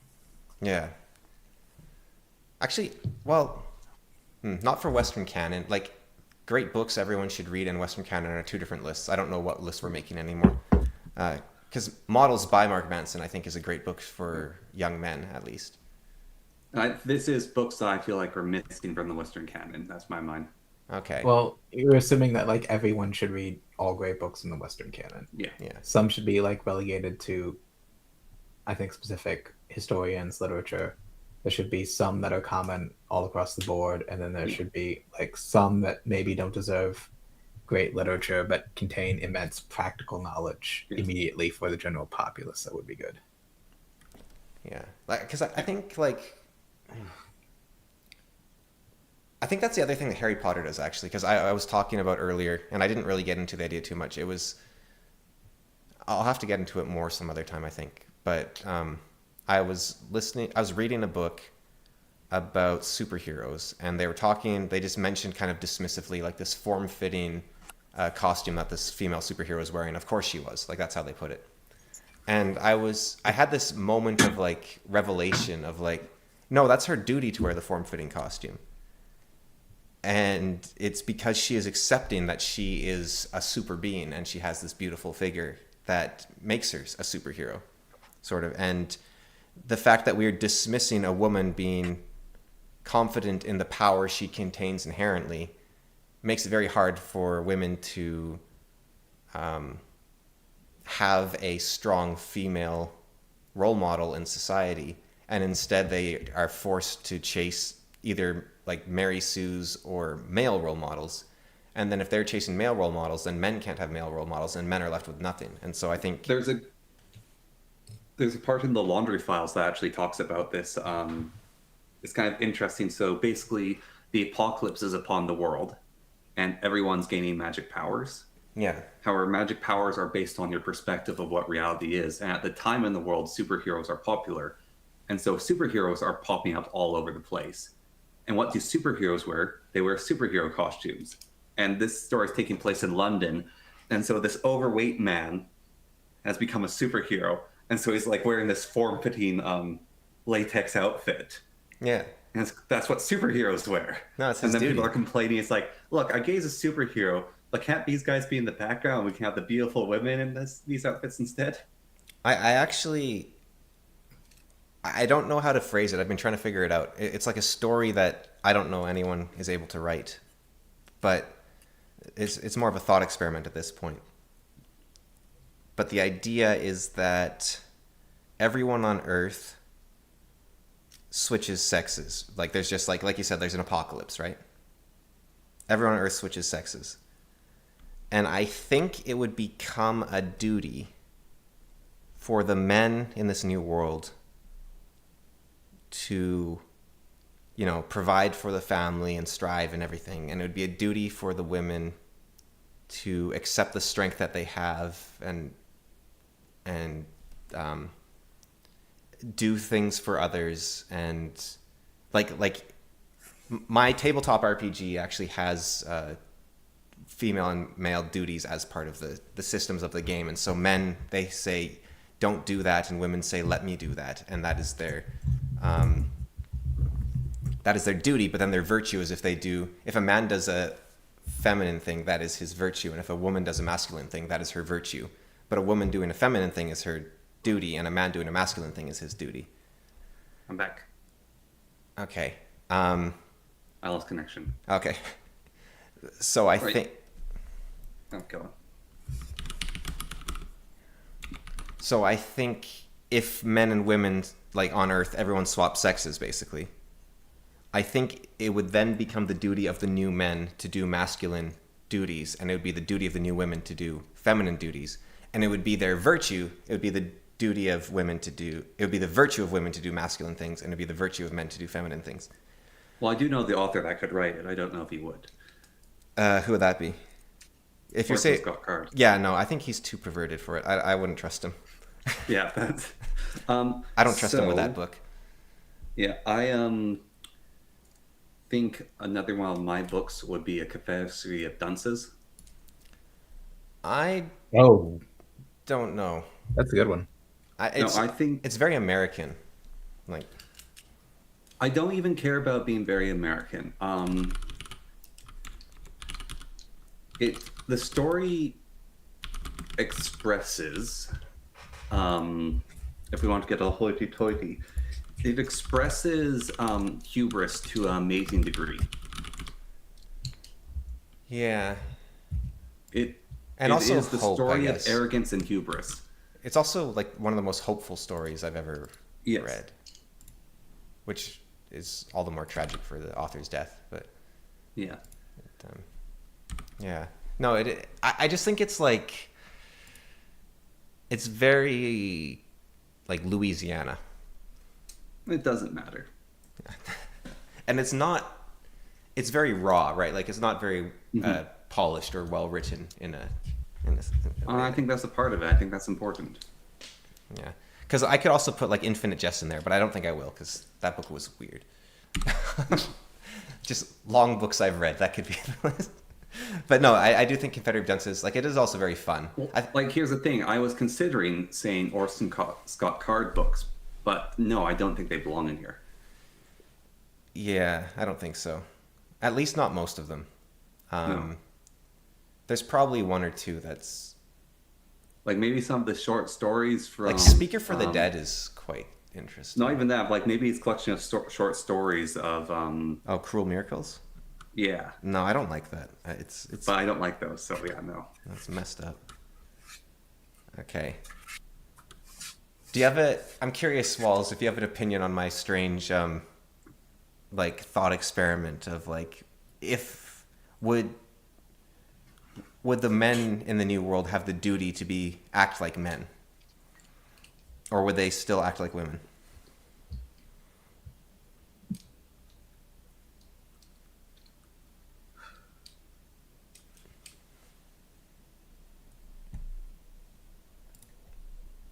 I guess part of it would depend on like the technicalities of like the nature of the swap. I would say they have a duty insofar as there are still requirements imposed by nature on the populace, then that also imposes a duty by those best suited to fulfill it. Yeah. Yeah, And I think it might transcend oh, nature. I think there might be like a like I don't know metaphysical aspect to. well, I think the requirements are imposed by nature, and like we've evolved to meet those requirements as like Right. we've evolved this like sexes and gender roles as part of a method of meeting those requirements, and as long as those are in place, we have a duty to meet them. Yeah. Yeah. Okay. I'd go with that because like I think things we might not know why we have these things, but I think stuff starts to collapse if we don't at least follow some aspect of them. Yeah, it doesn't have to be dogmatically, but like No, no, no. But I don't think they are dramatic things. Like I think it's very much like the Campbell Hero of a Thousand Faces style, like or sorry, the other one, Journey, Hero's Journey. Like you have to discover the new order for yourself, but you have to do it in the correct manner. You can't just you can't just burn down the city. You have to leave the city and find the new order and bring it back rather than burn down the city because it did nothing for you. Like there are still lessons to be learned from the tyrannical father and the devouring mother, even though they are corrupt. I think it's sort of the. Actually, I'll put another book in here. Go to Lesher Bach. It's another one where it's kind of like it's a hard read. Sometimes it's a very easy read, but he does a terrible job of explaining set theory, I think. So that makes it very difficult. But I think the ideas within it can really reframe how you look at the world. That's probably my three most transformative books in my mind are Secret Teachings of All Ages, Maps of Meaning, and Go to Lesher Bach. They changed me very much from being very very scientifically minded to, or not. I don't know what it is exactly. A sort of fragile rationalism to a more insane esotericism. I did see it in the Western canon, so maybe add it, although it's so obvious, the Bible. It's actually weird that it's not in there in some ways. Yeah. Yeah. The Bible I think the Bible, like, in doses is how I would recommend reading it. Well, the Bible, I think, is, as you say, is one of those very dangerous books. For me, like, I think the stories deserve your attention, so you can't just set out to read the Bible. Yeah. I think you have to, like, I'm going to read Job. I'm going to read David and Goliath. I'm going to, like, because the stories, it's basically some of the best stories ever, right? Like, it's so. Yeah. So you kind of have to. I do like the notion of a dangerous book a lot because with that comes the idea that we're taking them seriously. Yeah, and I think some books. Actually, this list is kind of dangerous books, somewhat, if you think about it. Like, Harry Potter is very much like an anarchist book, and Lord of the Rings tells you to stand up for what is right, despite what is there, what is present. So it's very hard to maintain order when you have a nation of heroes. And the Brothers Karamazov basically points out the corruption of trying to bring morality and religion through the state. So there's a library that has a cafe that has a drink called the Brothers Karamazov.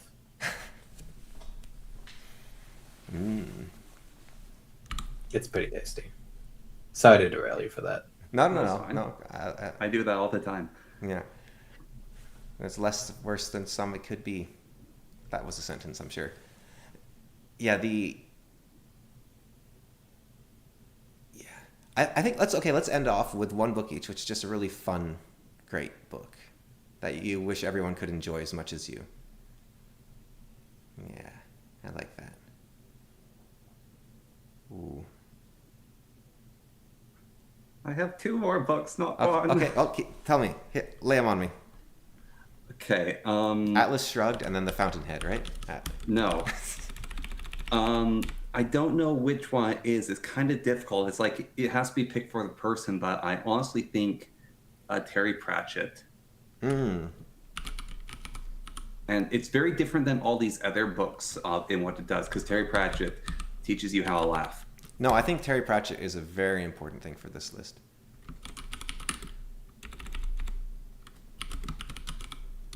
I think he is one of the great writers of the modern age, for sure. And he should definitely be read by everyone. And his books are so easy to read too. I think that's an important part of it, is like, if your book is a mess like Maps of Meaning, it's kind of hard to get people to read it and learn anything. And that's now I'm good for my last book, though. Okay, what's your last book? Well, no, we're still Nora, so it'll be me, then you, then Walls. Okay. Or you, then me, then Walls. Yes. Okay. Why does it say you, Terry Pratchett? Like he's contributing to open source software. Oh, have you read Terry Pratchett? I have not. Okay. Discworld? Yeah. So I highly recommend it. Some people say start with book 5 in Discworld. It doesn't really matter the order you read them in. I think that they just don't love classic fantasy, because the first 5 books are much more classical fantasy rather than his more in-depth human-focused stuff. But I think all his books are great, except for Good Omens, really. And Good Omens is still decent. But it was corrupted by being co-written with Neil Gaiman, so it's less good. But fantastic writer. In one of his books, there's a thing called clacks, which are basically light towers, like radio towers, but you send a light board out and then so I guess more like a telegram. And you pass the messages on. And the message GNU means repeat message, don't record that you wrote it, pass it on, and something. I think that's the 3, actually. Repeat the message, don't record that you sent it, and pass it on down the line. And so what the clacks operators will do is when someone dies, they'll put their name, they'll say GNU and then the clacks operator name. And so as long as their name is spoken in the clacks, they aren't actually dead in the clacks. And Terry Pratchett died of Alzheimer's in 2015, I believe. And so there's a tribute to him, which is GNU Terry Pratchett, which there used to be an extension, it might still exist, called Clacks Overhead on Google Chrome, and websites would have hidden in the HTML like a GNU Terry Pratchett, and it would tell you when that happened. And like websites like The Guardian and others would have that in there. And I think it's a very touching tribute to the guy. So It is. That's beautiful. Yeah, I'd like to throw it in there. And I think he based the GNU on the... now, GNU is a recursive anagram, right? Or, sorry, acronym. Yeah, GNU's not Unix. Yeah. Yeah, so he based it off of that, but he kind of made it his own in his story. Yeah, all right. So do you have another great story or last one you want to round off with here for the list for now? Something you're like, if everyone read this, the world would be a better place. I'm going to do a set of books that I'm going for, and then a second one. Okay. If that's okay. Yeah, no, more the merrier. Okay. That's it. Okay, so right now I am going through at the same time because I wanted to better my reading and writing. My writing is worse than my reading by a long shot. I'm going through How to Read a Book on Writing Well by William Ziegler and How to Take Smart Notes. And you think you want to put those books in? How to Read a Book, and How to Take Notes. So what is How to Take Notes about? I mean, I can guess, but what How to Take Smart Notes. Have you heard of a Zettelkasten system? Is it Smart Notes? Sorry, just to... Yeah, How to Take Smart Notes. How to take... Basically, I have no study skills, and I'm trying to acquire them, and this... Zettelkasten system. Seems... it's basically a way of, like... Oh, it's German. Taking notes and linking them so you find connections between various topics that may not have been present otherwise. And then you can build it on the notes you have to like come together with your ideas and work build Does subsequent essays on what you had already written. does the software, it's called Obsidian, I think, do that? Yes, that's the trend everyone's doing. Yeah, Your okay. list is not viewable right now. We can't get all of them. Oh, I can shrink it again. Um, yeah, I didn't understand it. Like I was looking at Obsidian and I didn't quite understand the purpose behind it. Can you maybe explain it? Because I was curious, but I couldn't figure it out. So part of it's at its core it's a markdown editor, which is just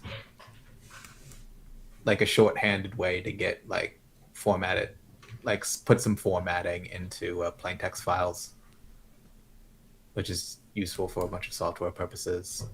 Um, what it does is you can link files to other files and then have them sorted into notes. And over time, people have the links, I think, are the main thing.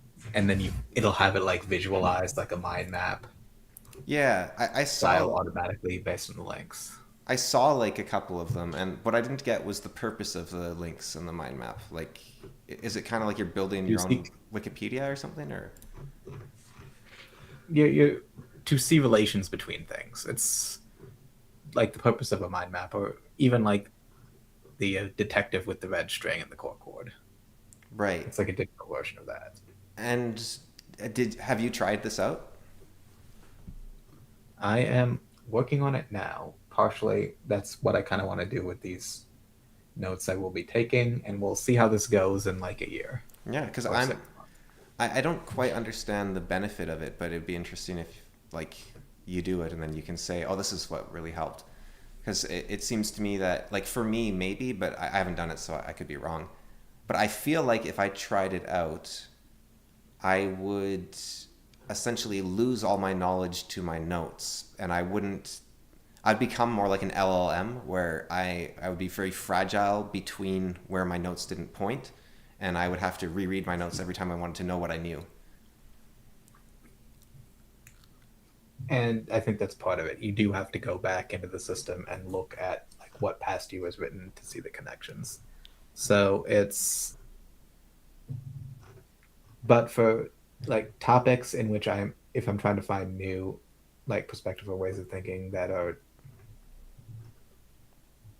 maybe have not been seen before, or if there is some things I can't just store in memory and do need notes for, and I'm fucking terrible with notes.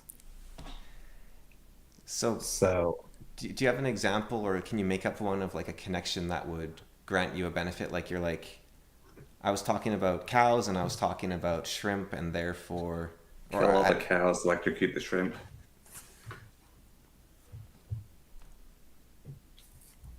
Wait, am I still cow mangles? Get rid of that.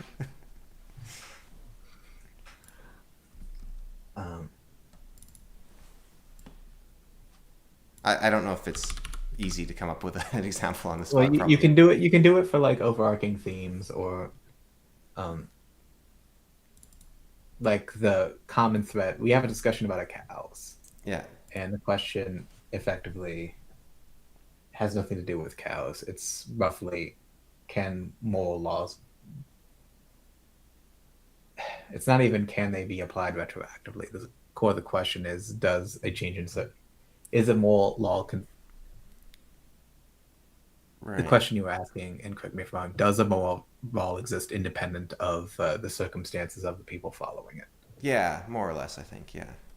So I guess yeah. So this note taking thing could let you discover what the conversation you're having is actually about. Sort of. Or comment like, yeah, different perspectives on the same broad topic Yeah. Lets you like found in different portions of literature. like there's the topic and the words you're saying, and then there's like the super topic and the uniting theme behind them. And I guess you could take, let's say we talked about 30 things this podcast. You could group most of them into 5 groups, and then you could group those groups into 2 groups, and then group that into one thing, and then you have the title for the podcast that actually unifies everything to some degree. and then that lets Yeah, you and then we know. could, like, Okay, yeah, link the threads together. We now have conversations where we had about farming, morality, and pets, all right. based on cows. And then you could also say every time I talk about the Bible, I end up talking about cows. So what is that? And then you can look at every link to cows in Bible and be like, okay, no, it's always around the theme of like uh, interpretive dance or something. And Yeah, the idea of this is that it would help me serve as like places to investigate. One, a repository of information I got. If I can put it into my own words in a note, then I have processed it better, and I don't have to rely purely on like my half-formed memory. yeah, Two, to improve my writing generally because it's terrible. I'm much better verbally. And three, uh, to like you said, see those connections so that they can serve as like I can see what's worth pursuing further in terms of what to read or what to research. okay, yeah. And then you can like follow up on those. Like, wait, I didn't know this. I do know this. And okay, Right. yeah, all right, Right. On a weird note, I was looking at. I just needed a place to write down like because I was forgetting things I'd learned in judo classes, and so what had helped was like just writing down the names of the throws in and like that we had done that day yeah. helped me even to like a better able to execute them mechanically. And so I took Obsidian to expand that. So now I'm like gonna write my own list of throws, and then you can see like build like, oh well, this throw is commonly used. This throw can follow this setup for a combo. Yeah, and if you develop your own understanding, you'll understand it better. Like if you try to delve into your own understanding of the topic.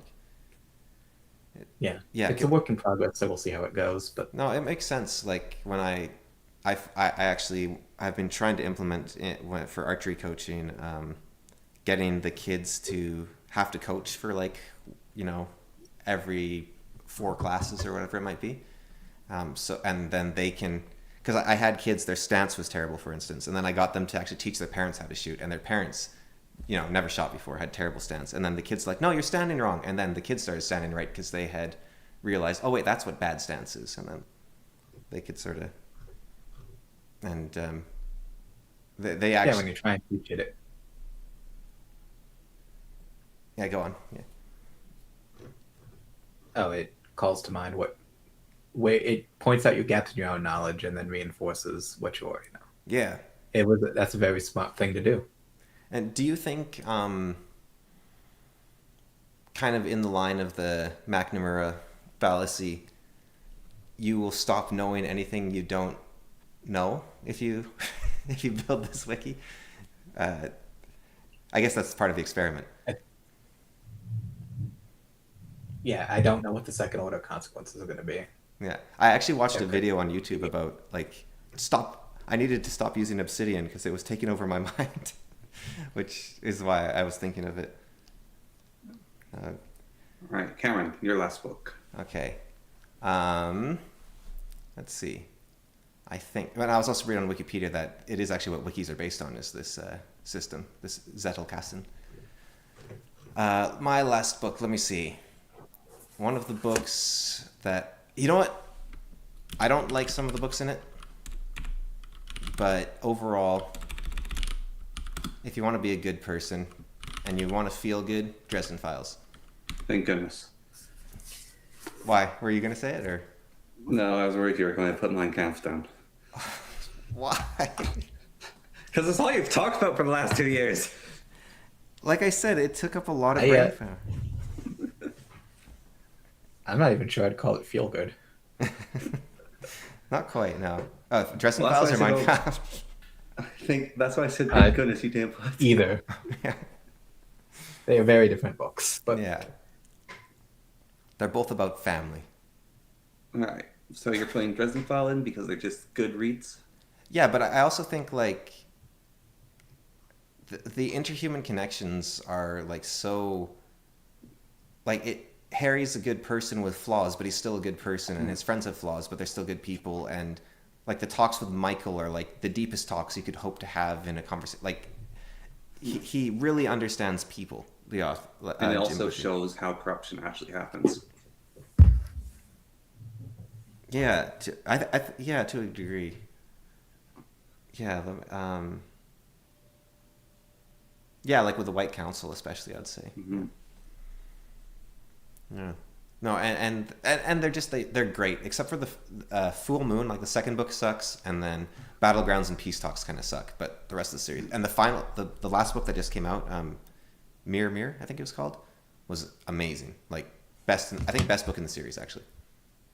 So Holy crap! Did one come out again under my nose? Could Apparently be. Just hasn't came read out it yet either. like a month ago. Oh yeah, last one I had read was The oh Battleground. two. Oh no, Mirror's not out yet. I haven't read 12. Yeah, I was last heard on Battleground. Oh yeah, 12 months. Sorry, 12 months yeah. I think 12 months is the best in the series. It's really good. all right. So my final book is Howl's Moving Castle. Really? Yes. Okay, interesting. I would like to hear it because I'm curious. So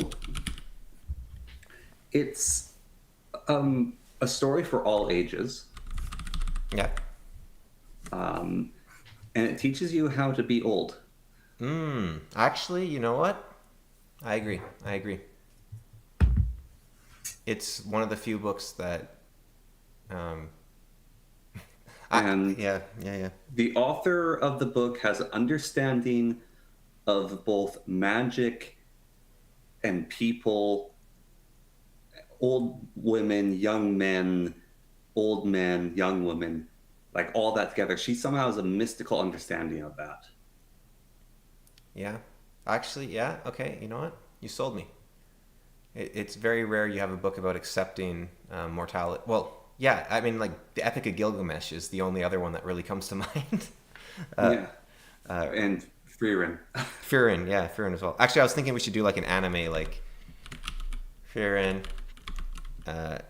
Zom 100, Your Name, and that is every good anime there.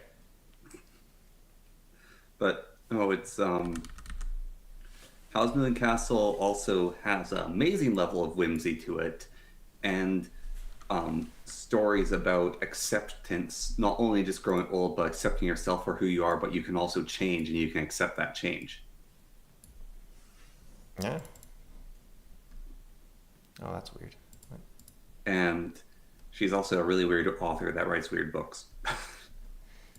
Yeah, no, Diana Wayne Jones is very fun. I think Howl's Castle is her like most normal book. I think the Dark Lord of Durkheim might be. Oh, Dark Lord Durkheim. That used to be one of my favorite books, actually. Yeah. Like, I would put that as her most normal book, even though it is still strange. Yeah. But no, Howl's Moving Castle, like, the anime is good, but it misses so much. Yeah, and it kind of like Howl's Moving Castle, the book is like this huge anti-war message, and then the anime is like this massive war is awesome. So Yeah. so that's kind of funny. All right. Do you have It's also just a very clever book. just before we go, Walls, an anime to add to the list of the only 3 good animes? I don't know how we're defining good animes. I enjoyed Serial Experiments Lane, but maybe that makes me an outcast. Serial, I have never heard of it, so It's weird and trippy. okay. I'll take. There we go. I can no longer edit the. Oh, there it is. I think we left a book off the list, though. Oh, what's the book? Nolan Can Bear by Lord Cameron. Oh, wow. Available Excellent on choice. Amazon. Wow, yeah, that is like one of the best. You're right. Very kind of you. Wait. Yeah, it's let's see, can I there we go.